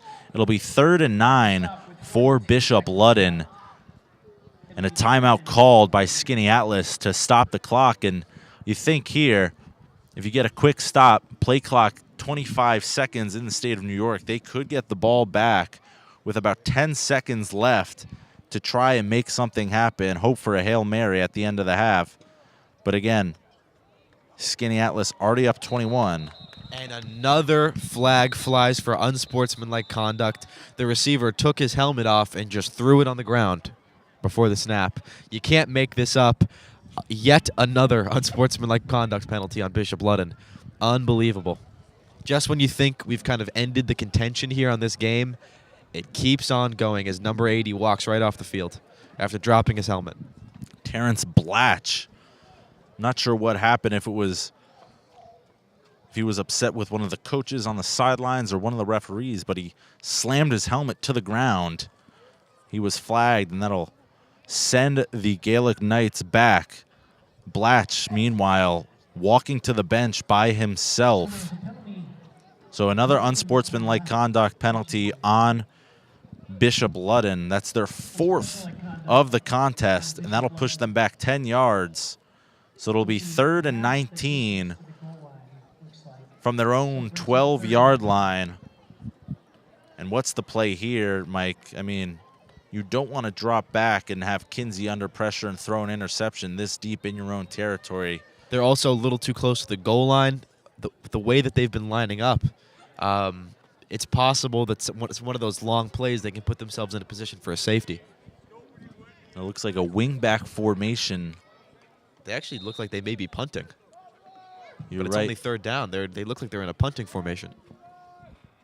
Kinsey taking the snap, hands it. That's Antoine McMullen again. He's met and driven backwards. No gain for the Gaelic Knights. So conservative call there. They're going to let the clock run out. 30 seconds and counting. But you would think Skaneateles out of timeouts. The play clock is not running. And it looks like that is going to do it for the first half here in Skaneateles. The Lakers up big, an eventful first half. A couple of touchdowns, a couple of turnovers, an ejection, and all that has accumulated in a 21-0 lead for Skaneateles over the Gaelic Knights of Bishop Ludden. So we are going to take a break here at halftime. Stick around. We'll be right back with the second half here for this homecoming edition of the CNY Stream.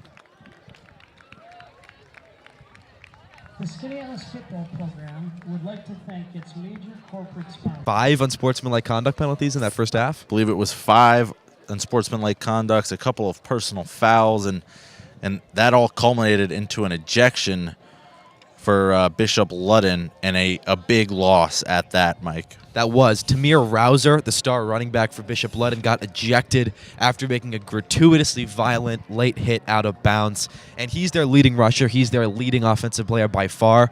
You know, basically every play on 1st and 2nd down, they just hand him the ball right up the middle. And it didn't really work that well in the first half, and we saw they only had one drive once Rouser left the game, and they stuck with that strategy, just kind of running it up the middle very simply. They have not been able to get much yardage out of that strategy so far. We'll see if they make any adjustments in the second half, because it doesn't look like they're going to be able to, continue to ride that strategy, especially with their star not playing on offense. We mentioned Boney on the other side. He has 2 scores, both of them on the ground. It was a 9-yard touchdown run in the first quarter and a 25-yarder in the second quarter that gave Skaneateles the 14-0 lead, and then it was a screen pass to Nick Wamp with 2 minutes left in the first half, made a defender miss, and he was off to the races. A 40-yard touchdown pitch and catch for him, and that is your score right now, 21-0. Skaneateles with the lead, and they will receive the ball to start this second half. And back deep, it's Nick Wamp along with Nate Wellington to receive the kick. Yeah, you mentioned R.A. Boney, and he has just absolutely dominated this game so far because he really refuses to be tackled by one defender, and I don't think he's gone down on first contact once this entire game. Every time they're handing him the ball, he's getting at least 8-9 yards. And you have to credit the offensive line for Skaneateles really opening up the holes for Boney, and he has taken advantage, and you're right, Mike. It's taken 3, 4, 5 Bishop Ludden defenders to drag him down. But enough with the talk, more play. It'll be Derby kicking things off, and a bit of an onside squib there. But it looks like, Skaneateles able to come up with it. Yeah, that's a problem right there because they attempted the onside kick, but all the Bishop Ludden special teamers, none of them went for the ball because the ball barely went 10 yards. You couldn't really tell how close it was to 10 yards, so really it just fell right into the lap of Skaneateles. 77 Nate Squires, the big fella, coming up with that one on the front lines, and Skaneateles will get the ball with another short field. They'll have it right at the 50-yard line. Patrick Hackler back onto the field. It's a trips look to the right. Boney in the backfield, and they're going to give it to big number 9, who goes right up the middle, and he's got another big chunk, 10 yards, bustling in his way into Bishop Ludden territory, taken down at the 43-yard line. And as you mentioned, it took 4 defenders to bring down Boney on that one. He has just been impossible to stop so far. Boney continues to chug, adding to his total yardage. First down from, the 37. So another trips look, and that's where Skaneateles has lived all day. Another give to Boney, and why not? Up the middle again. Picks up about 8, and he's dropped at the 30-yard line. And I'm sure the halftime talk was pretty simple, Mike. Give the ball to number 9, and we'll win this game. And another note, too, is that they're keeping the clock moving when they hand the ball off like that. What we saw in the first half was a lot of stoppages in play. The run can keep that clock moving. This time a give to Comer, who takes it up the middle, and they are ripping off more chunk yardages. Second down pickup of about 7 yards. Comer there, the backup, giving Boney a bit of a breather, but he picks up 9 yards and a first down. Skaneateles quickly now on the 21-yard line, looking to punch one in, and they are moving fast. Comer in the backfield once more. He's a big running back at 6'2", 200 pounds. They fake to Comer, and they're going deep. Wamp is open, and he has it. Oh! It's caught and dropped, but ruled a touchdown. The referee has his hands up.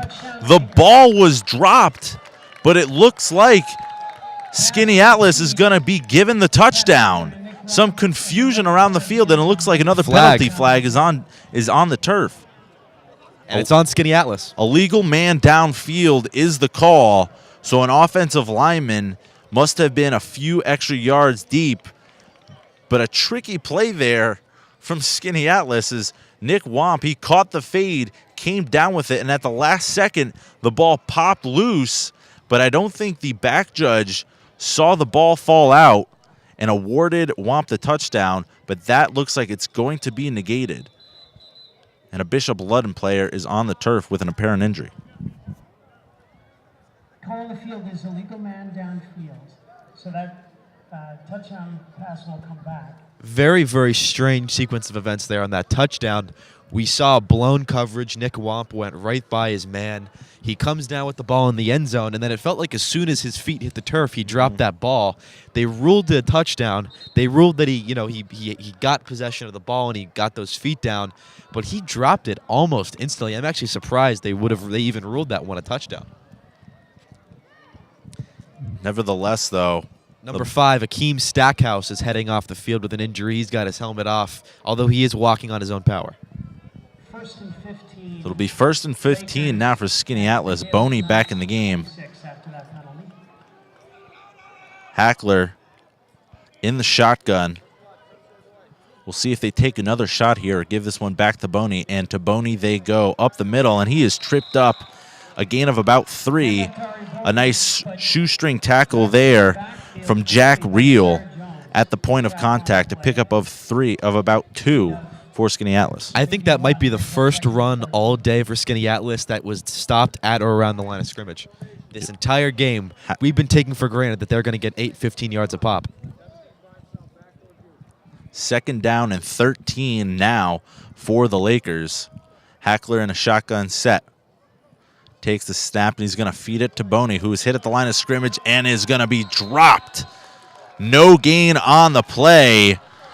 A strong tackle there from Mel Pearson and some other Bishop Ludden defenders. So after Boney able to cut right through this defense, the Gaelic Knights able to hold strong.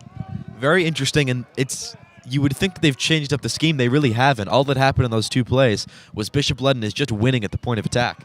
Hackler takes the snap. He drops back. He steps up in the pocket. He finds his man downfield. What a throw. A 1st down on the run. Luke Vigiano catches it, number 21 that time. That was an excellent play, and you can see why Patrick Hackler on that play is such a great quarterback and why he's been so highly touted. He steps up in the pocket. You can't tell if he's going to run or pass, and he just threads it right through the defenders. On the 3-yard line, knocking on the door, Skaneateles sends a man in motion. Hackler rolls to his left, looking left. He's got a man, and it's a touchdown. Nick Wamp, the 3-yard touchdown reception, his 2nd of the day. And just like that, it's 27-0 Lakers. Excellent play there. Very, very good vision by Hackler, and that one basically just wrote itself. Moving pocket, Hackler rolls out to his left. He's got 3 receivers to his left side, and there's a very, very simple kind of fade route from Wamp, and he just threw it right. It was just an easy pitch and catch. Really no defense on that play. The defensive backs were lagging a couple yards behind. So the pitch and catch from Hackler to Wamp, and then the hold and kick from Hackler and Wamp themselves. And as the Lakers extend their lead 28-0 on their first drive of the 2nd half. And you see right there, Boney unable to get the yardage that he was in the first half. The Bishop Ludden defense tightening up those gaps. But you can see if you take away one, you open another door, and Patrick Hackler taking advantage, able to drop in a dime to Nick Wamp for his 2nd touchdown of the day. Hackler's been very quiet passing the ball for most of this game. He really had not been able to get anything going down the field except for one completion to Nick Wamp early on in the game. And right there on that drive, we saw why he's so highly touted. We saw why he's the player of the year in the state of New York. He just made 2 very, very excellent throws, and it looked almost effortless. I mean, that completion to Vigiano that got them to the goal line was just absolutely beautiful. And that's the kind of thing that you can't really draw up as a coach. He just felt it. He made the play. He steps up in the pocket, evades a very strong pass rush, and he just threads the needle. And, something I was talking about before that pass was that Bishop Ludden was really much stronger at the point of attack on that drive. They were shedding off of blocks. They were kind of getting free. And even then, even on their best defensive drive of the game so far, they still can do nothing to stop that aerial attack.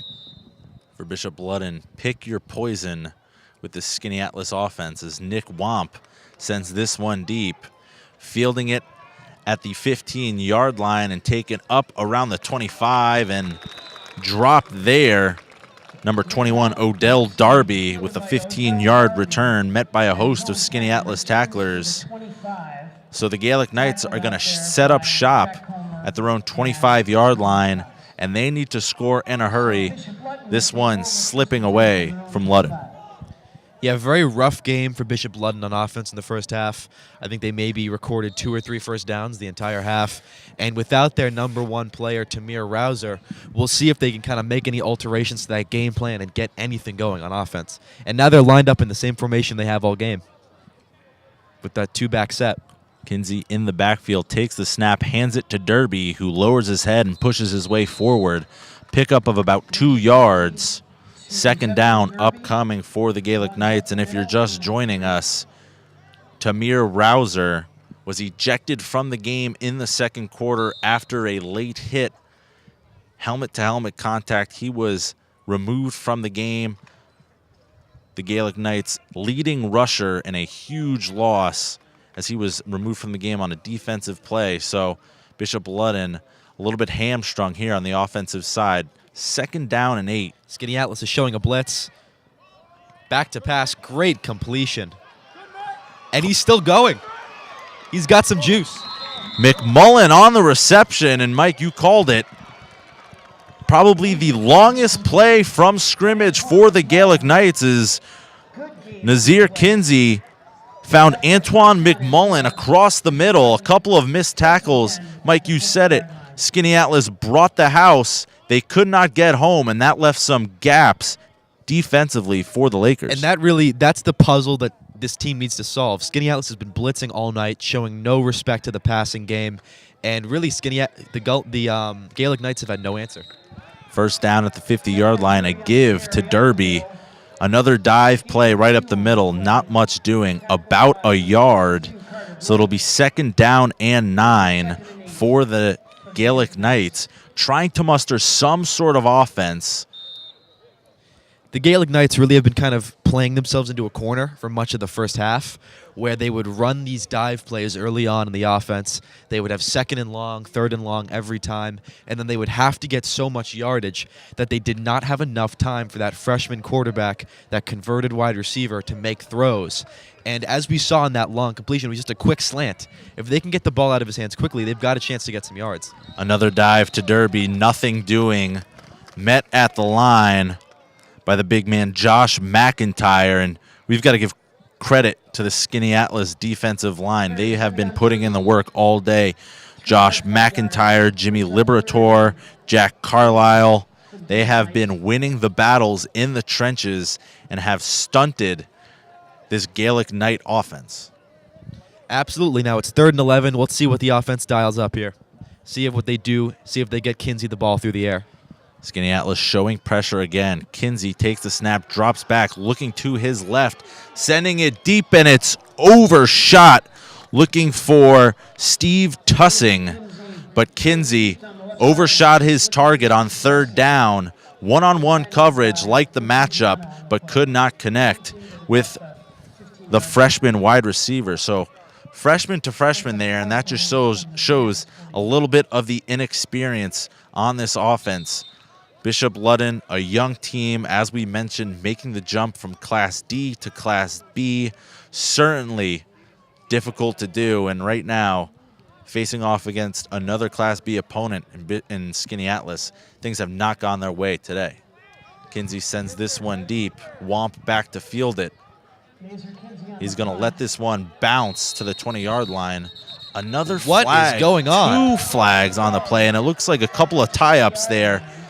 It's Vigiano on the sideline for Skaneateles. With Mikey Butera getting into a bit of an altercation. What a strange play. They are on the opposite side of a field of a punt that isn't even fielded, and now people who aren't even in pads are running onto the field. I'm not sure if this is a Bishop Ludden fan or someone. Someone just came onto the field without pads and got in the grill of the Skaneateles player. It was Vigiano, and he is being escorted off the field into the stands right now. So a bizarre play here on the field. As you can see, Bishop Ludden fans not happy with what's going on. What a bizarre play. At the end of that one, first of all, it was on the opposite side of the field, and it wasn't even on a big play. It was a punt that wasn't fielded, and on the opposite side, Mikey Butera, and I couldn't tell who the Skaneateles player was, but Mikey Butera, number 23, is kind of getting into it, blocking with one of the Skaneateles receiving players, and then all of a sudden he starts grabbing the leg of the Skaneateles player, and now people from the crowd are getting into it with the ejected fan. There's a serious skirmish going down in front of us. People shouting, people getting in each other's grills. Moms are yelling at each other. It's a real scene down here. The athletic director for Skaneateles, Steve Musso, has to escort the Bishop Ludden fans out of the stadium as things chippy on the field, things chippy off the field, and this is just turning messy. Not a good look right now at this ball game. And I cannot get over the strangeness of even what happened on the field. Forget everything else. On a random punt play, and the defender, he tried to pick up his leg.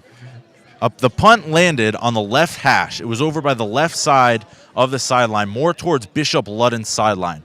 The altercation on the field occurred between Vigiano and Butero for Bishop Ludden, who are getting into it on the complete opposite side of the field. Nowhere near the ball was, nowhere near the action. A little skirmish on the field, which turned into a Bishop Ludden fan walking onto the field without pads, getting into the sideline of Skaneateles, into Vigiano's face. He had to be removed, and on his way out of the stands. And there wasn't even a hard hit made. They were basically just hugging each other, and then somebody's leg was being lifted, flags thrown all over the place. And for a 28-0 homecoming game between two teams who have not played each other since 2013, very strangely chippy matchup. You'd think these are two old rivals going at it with the way these teams are going at each other and the way these dead ball flags have been flying. But these teams have no history together. The referees sorting things out, but certainly bizarre interactions, as it looks like it's going to be a personal foul against Bishop Ludden. So the ball will be moved forward. And Mike, as you mentioned, not a whole lot of history. I mean, the last time these two teams met was back in 2013. Skaneateles won that one 26-12. So really, these two teams aren't bitter rivals that play every year. These guys play once every 4 or 5 years, but right now, things getting very chippy and not a good look for either side right now. And that fan who got escorted out is now in the parking lot, completely leaving the field. So he's not going to be let back in. I see him and his family over there. Very, very strange scene here in Skaneateles, New York. Not exactly what you expected. Now, the product on the field may not be that exciting. It may not be that competitive. But what we're seeing off the field, it looks like we got the makings of a pay-per-view here. That's what it looks like. Anyways, we're going to try to get back to football now after the commotion. Skaneateles will have the ball at the 35-yard line, their own 35-yard line. The teams are finally lining up again to play some football. 6 minutes and 47 seconds left in the third quarter. So after the commotion, back to football here.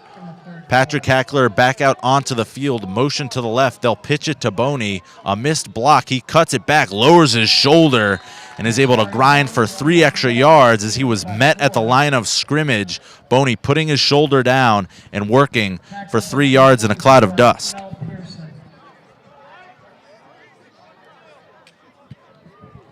That'll bring up 2nd down and about 7 for the Lakers. And by the way, yet another long stoppage in play, something that we've seen all game so far. 6 minutes remaining in the third quarter. Hackler takes the snap, drops back, looking deep for his man Womp, and he can't make the play. Just out of the reach of the outstretched hands, Nick Womp. Overthrew him by about 1.5 feet there.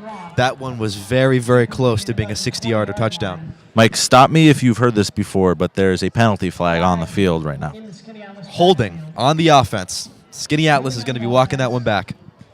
And kind of a picturesque scene here in upstate New York. Aside from what's going on the field, the trees are green, the grass is green, the sun is low in the sky just over the football field, and there are some gulls kind of just circling the field, flying very low. Scene out of a nice movie. here at the Skaneateles football field.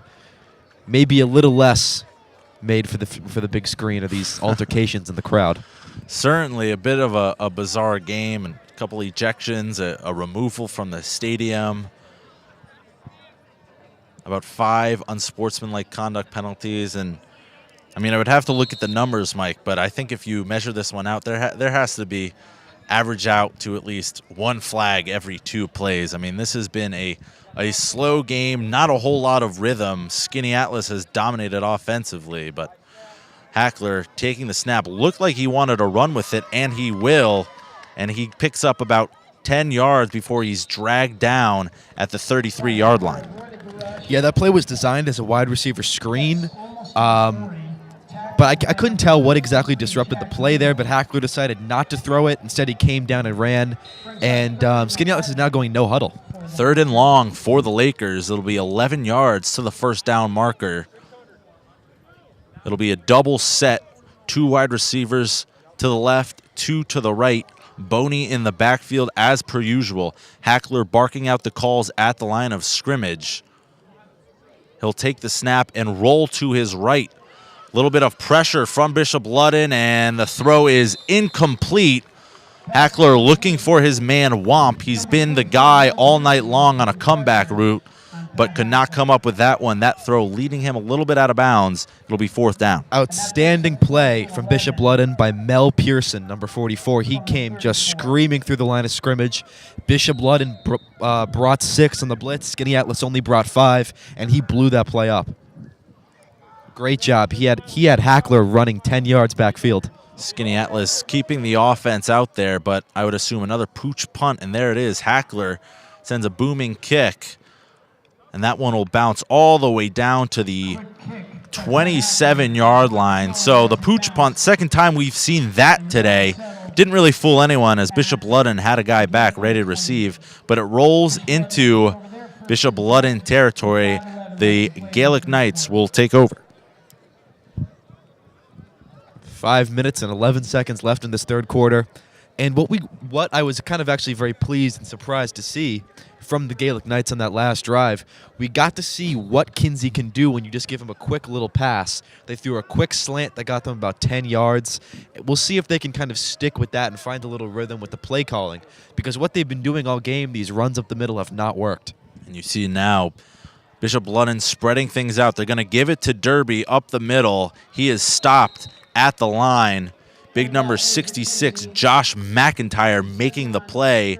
We've heard his name called a couple times this half, stopping things right at the line of scrimmage. But Bishop Ludden here going with a little bit of a spread look. We haven't seen that from them yet.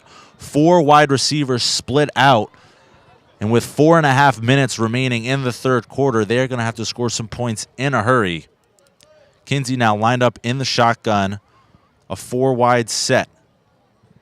2nd down and 9 for the Gaelic Knights. Kinsey takes the pass, drops back, looking for Derby, and he's got him on a quick out, but quickly dragged down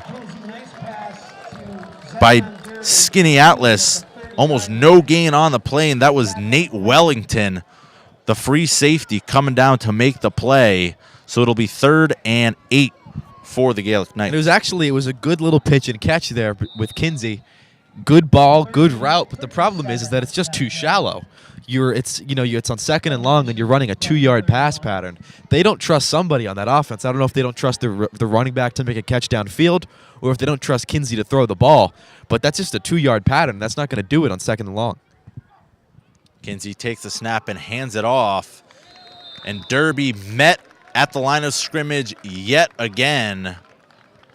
Nothing doing. It looked like this time it was Carter Blake getting in there. First time his name has been called tonight. Making the stop, forcing a 4th down, and it looks like the Gaelic Knights are going to punt this one away. And right now, time just running out for Bishop Ludden. Yeah, Bishop Ludden might as well have just punted on 3rd down, because it was 3rd and 8, and they ran the same exact little draw play that they've been running for the entire game. And I don't think they've gotten 5 yards on that play once. And they run it twice they probably run it 2 out of 3 plays. And they're going to need to mix in a little more ingenuity, because right now they're predictable, and Skaneateles has really kind of found the recipe to stopping that play. and it's going to be very difficult for them, especially down so much with so little time. I don't know how they're going to be able to get up the field with 2-yard runs on every play. So Kinsey sent back to kick it deep. It'll be Womp returning things. A high, short kick towards the left. Nothing doing. Bishop Ludden will let it roll, and it'll be downed at around the 37-yard line for Skaneateles back on the field. 3 minutes remaining here in the third quarter. The Lakers leading this one 28-0 as Patrick Hackler, Ari Boney are back on the field for this offense. Boney with 2 scores, Nick Womp, the wideout, with 2 scores, 2 receiving touchdowns himself, and that's been the difference so far, as Bishop Ludden has just not had an answer for this Laker offense. Hackler in the shotgun, trips left look, Boney in the backfield. Hackler takes the snap, looked for Boney, but he's going to take it himself. The nice little sidestep, and he's going to be pushed out of bounds at around the 43-yard line. A nice little pickup there of about 5 yards. Hackler looking for Boney out of the backfield, nothing doing, and turned nothing into a little bit of something there. Great move by Hackler. He had a little juke move right at the line of scrimmage, and he absolutely faked Dan Pontello out of his socks. And Hackler has really done an amazing job this game of taking dirty pockets when he doesn't have any time to throw and turning it into 5, 10, 15 yards. 2nd and 5 now for Hackler. Same trips look to the left. It's a give to Boney, who goes up the middle, taken down just shy of the marker. Boney tripped up by Sire Jones on the play. It'll be 3rd down and a short yard. And you would have to think on this play, Mike, going right back to the well, Ari Boney has been the guy all night. You might as well give it to him one more time here to get the first down. Hackler takes the snap. It's a give to Boney, who is met at the line. He might have gotten the first down on a second effort, but it will be close. Bishop Ludden sold out on the run there. They brought about 8 people. They knew it was coming, and it looks like Boney got it. He was met at the line of scrimmage, but he kept his legs churning. He stretched out, and he got that first down, and that's why you give him the ball in that kind of situation, because he's just very, very difficult to bring down, even though Bishop Ludden saw it coming, and they made a great play.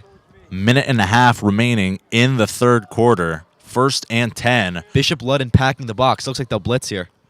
Fake the handoff, and it's a screen to Womp. He catches it, and he's moving upfield at the 45 into Bishop Ludden territory. Flag is down also. He's dragged down at the 30-yard line. But as Mike said, a flag on the play, and it might be a block in the back is what I saw the referee signal, and it will be a block in the back on Skaneateles, so that one is going to be coming back.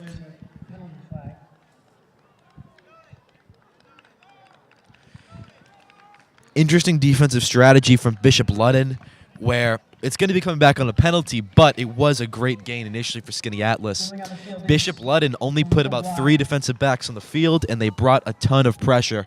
Interesting strategy when you have such a great quarterback back there making those decisions. He's a guy that's going to be tough to phase and tough to hit.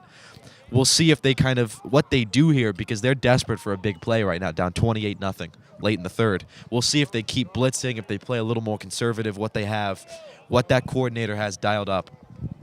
Bishop Ludden stacking 7 guys in the box, trying to contain Boney. Play action pass, Hackler, double move, looking deep, and it's incomplete.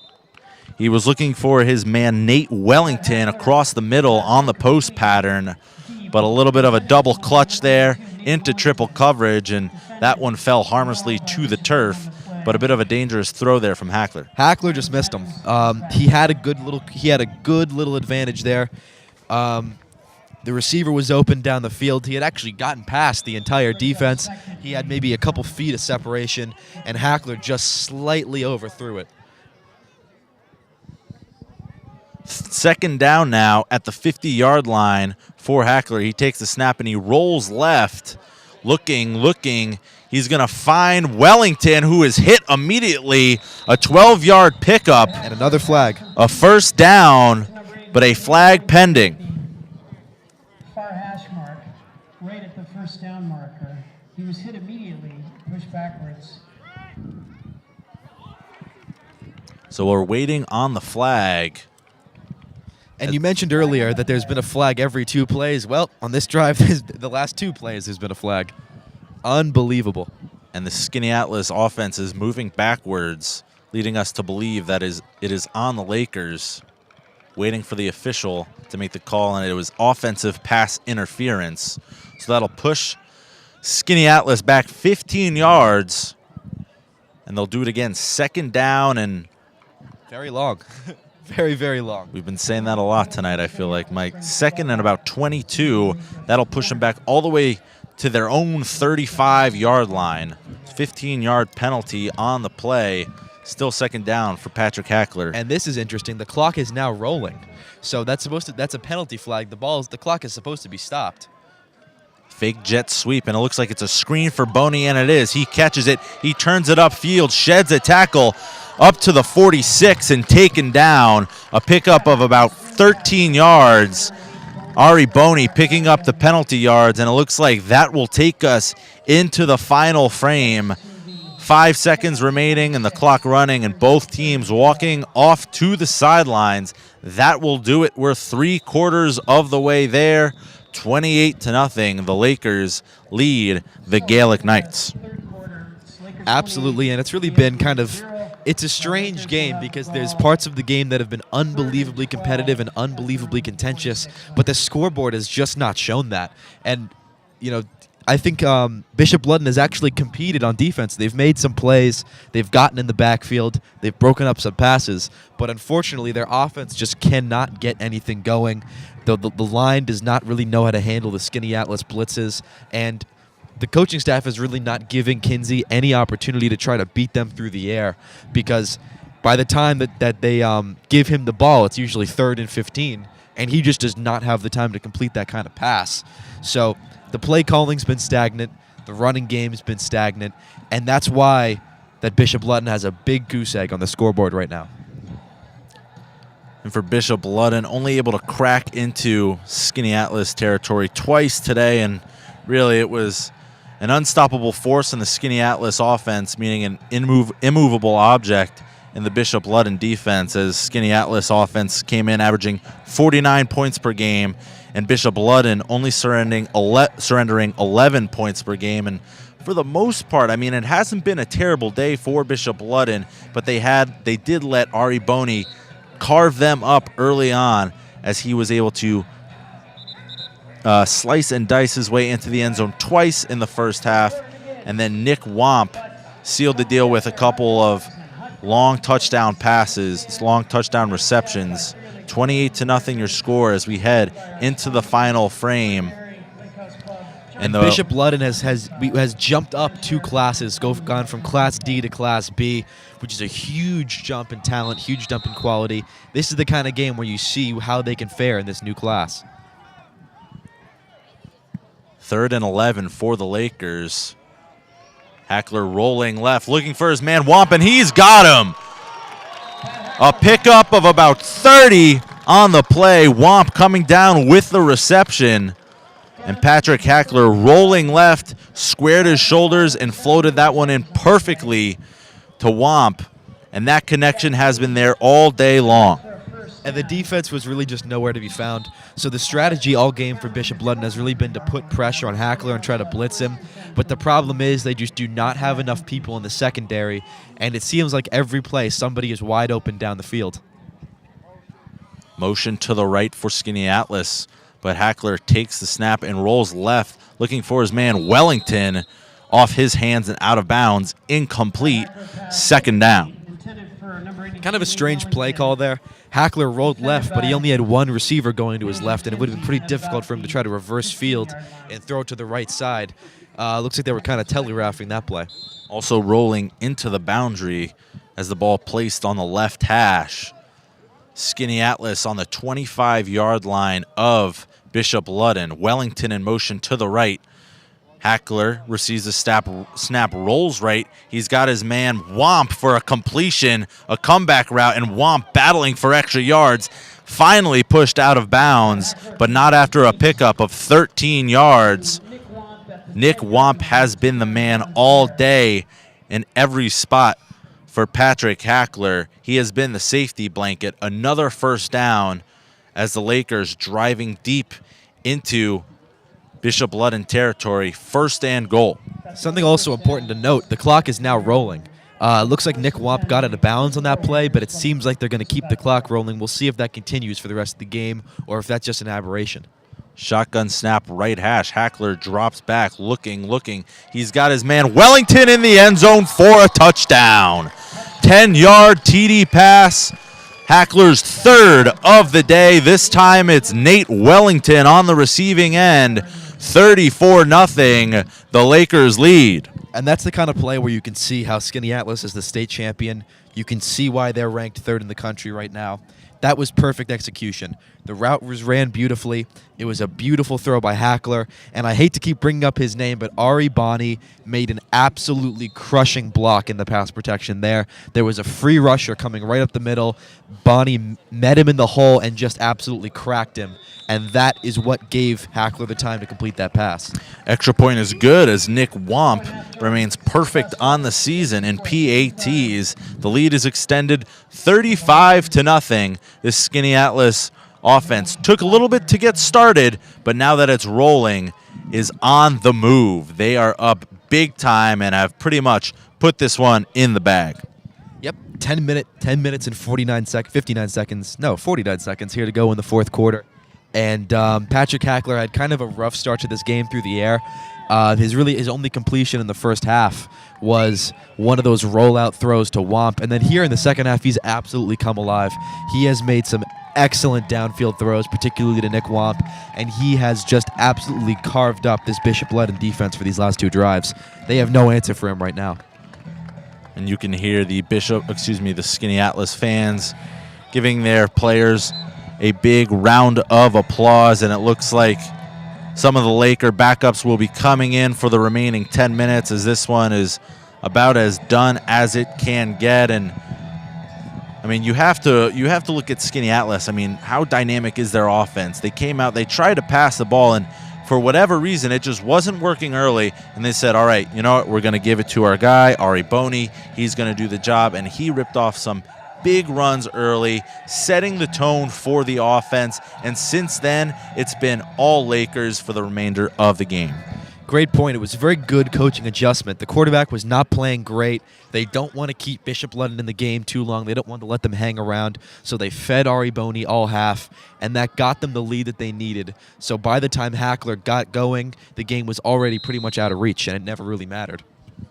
Nick Womp set to send this one deep. And it's going to drop, fielded by Willie Jennings at the 10-yard line. He's going to make a move past the 20, where he's hit and driven out of bounds at the 23-yard line. So a 13-yard pickup on the return for Willie Jennings, and that's where Bishop Ludden will set up the offense. 10 minutes and 42 seconds remaining in the contest, as the Skaneateles D that has been locked down has only surrendered 3 first downs all game, back out there to seal the deal. And you are correct. A lot of the starters are now out of the game. Ari Bonney in particular and also Hackler are no longer playing on defense, and they've got the backups in. We'll see if maybe Bishop Ludden can finally get some momentum going with that second unit in. Kinsey fields the snap and a give.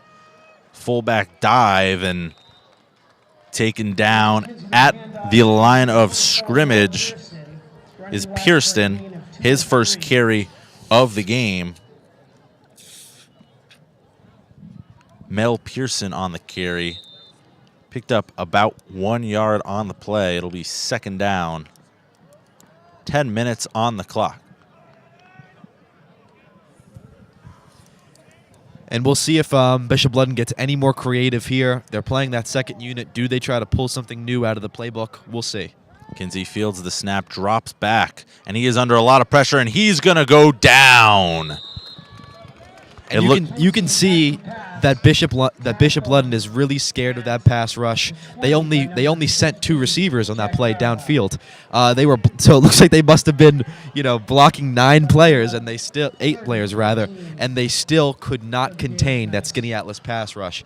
Right now, Skaneateles just does not have any respect for Nazir Kinsey's arm. They are blitzing every single play, and they are not worrying about him throwing the ball downfield. Jack Carlisle and Oliver Weir credited for the sack there. 3rd down and 11 for Bishop Ludden. The clock continues to roll as Ludden now comes out in a spread formation motion. It's going to be a pitch to Derby to the right. He's around the right side and hit and dropped in the backfield. Unbelievable hit right there from number 87. Colin Cox laying the lumber, one of the backups, a sophomore, 160 pounds, but he did not play like it right there, competing with Zevion Derby, the starting back for Bishop Ludden, and no intimidation factor there. It'll be 4th down for Bishop Ludden.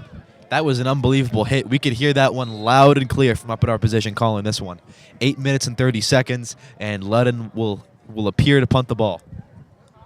This time it's Cody Nesbitt back to receive this punt from Kinsey. The clock continues to roll. Kinsey sends this one deep, and Nesbitt's going to have a chance. He fields at the 50-yard line, makes a cut, a flag out, and this one is going to be a block in the back. As a bit of an unfortunate play there as Nesbitt cut back, and the blocker just in a tough position as the defender had overran the ball, and as soon as the cutback was made, it was a pretty clear and obvious call there. As multiple flags thrown on the play. Looks like this one's going to set Skaneateles back. And boy, has it been a flag-heavy game so far. The last drive and a half has really been kind of a wonderful reprieve from the penalty flags. Most of this game, there's been a flag every 2 or 3 plays, but it seems like the offenses may have found a little bit of a groove avoiding the penalties those last 2 drives. A couple of quick scores from Skaneateles, and you're exactly right, Mike. I think this game had a little bit of a rhythm going to it as you saw flashes of what Skaneateles can do offensively, but just a weird tempo, a weird vibe to this game that really did not let Skaneateles really go full out and press the gas pedal. But it looks like there's a new quarterback in now for the Lakers, and it's the backup number 2, James Musso, a freshman, taking snaps now as we are under 8 minutes in the game. He's with James Comer in the backfield. And Comer will take it up the middle. He's going to push his way almost at the 50-yard line. A pickup of about 5 yards on the play. A good heavy run there from 44 in blue. 7 minutes and 30 seconds to go in this one. And it looks like Skaneateles is just going to run this ball and try to get some of that clock moving. They've got the backups in. Right now, number 2, James Musso, appears to be playing quarterback. Another give, a toss this time to Comer around the right side. Picks up 5 more yards, and it looks like he's going to have enough for the 1st down. Comer, 6'2", 200, and he's a big boy in that backfield, and he lunged his way past the marker for the Laker 1st down.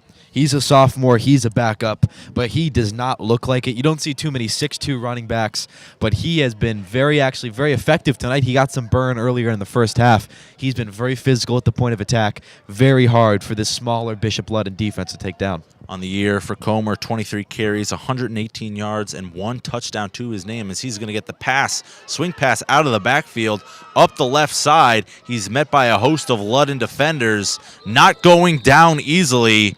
A pickup of 4 on the swing pass. It'll be 2nd down, and Musso's first completion on his first attempt of the day. And you said it, it takes a lot to bring him down, and it wasn't until about 4 or 5 defenders all congregated and jumped on top of Comer could they bring him down. Give you Musso's numbers. He's 4 for 8 on the season, 62 yards and 1 interception. so has only seen some time sparingly.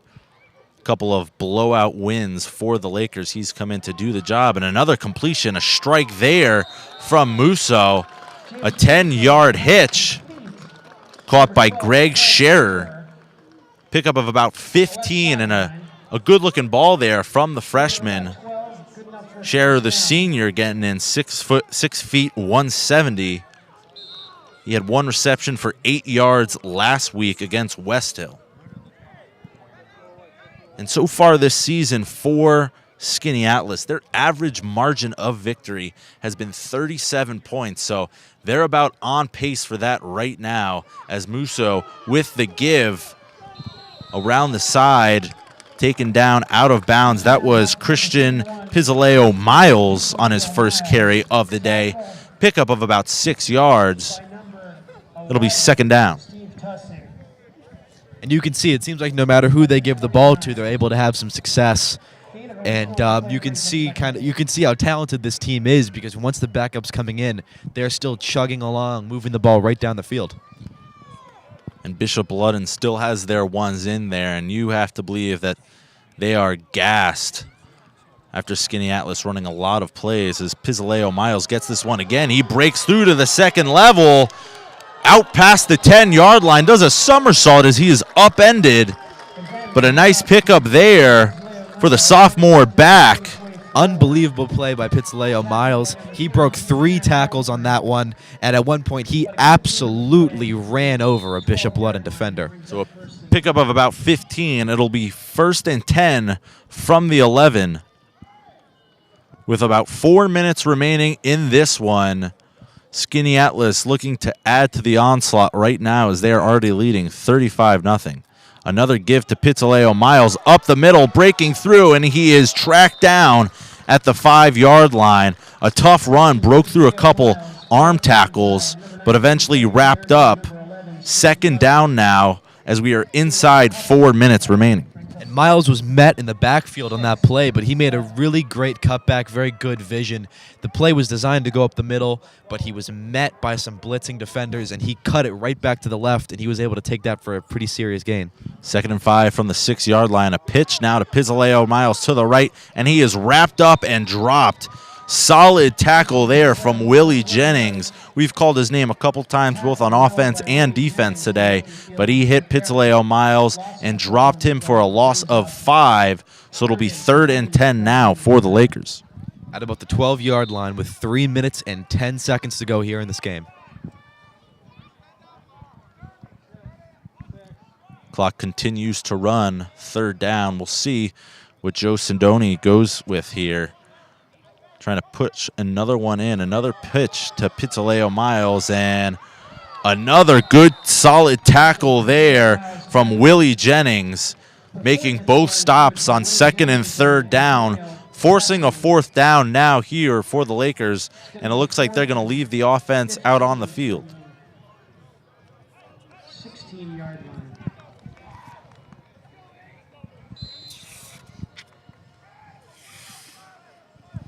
2 minutes and 30 seconds to go in this one. The offense is on the field. They're just going to let those backups get some reps, see if they can push it. And now I guess we get to take a closer look at Musso's arm here. 4th and 13 from the 15-yard line. Musso throwing to nobody. Looked like it might have been a miscommunication there as he was looking end zone, but nobody there. Closest receiver was Ken Byrne, but he was doing a comeback route. Nobody in the area. So a turnover on downs from the Lakers. 2 minutes and 13 seconds left, and Bishop Ludden is going to get the ball back at their own 15-yard line. 2 minutes left, and we can see if Bishop Ludden's going to put up anything other than a donut here on the scoreboard. 35-0. Looking ahead for both these teams next week, Skaneateles taking on the Institute of Technology Syracuse Central next Friday at 7 p.m. For Bishop Ludden, a chance to get back on track as they take on Solvay on the road 7 p.m. next Friday. But as we said at the top of the broadcast, Skaneateles ranked 3rd in Class B by the New York Sports Writers Association, and so far this season, you really can't argue that. I mean, if anything, you should argue that they should be higher up in those rankings because they have absolutely dominated through their first 4 games. Very true, and this was really this season and these kind of the early parts were going to be a test for both of these teams. Both teams moving up in a class, and this tonight was supposed to be a real test for Bishop Ludden, going against the best team out there. Do they have a chance in this new conference, this new class? Can they compete? And they were 2-1 heading into this game. They were kind of just eking out wins. They were giving up 11 a game, and they were scoring 18 a game, getting close wins against really some of what we can now figure some of the worst teams in this class. And now that they're going up against the contenders, they're going up against the best teams out there, it seems like they just do not quite match up on the offensive side of the ball.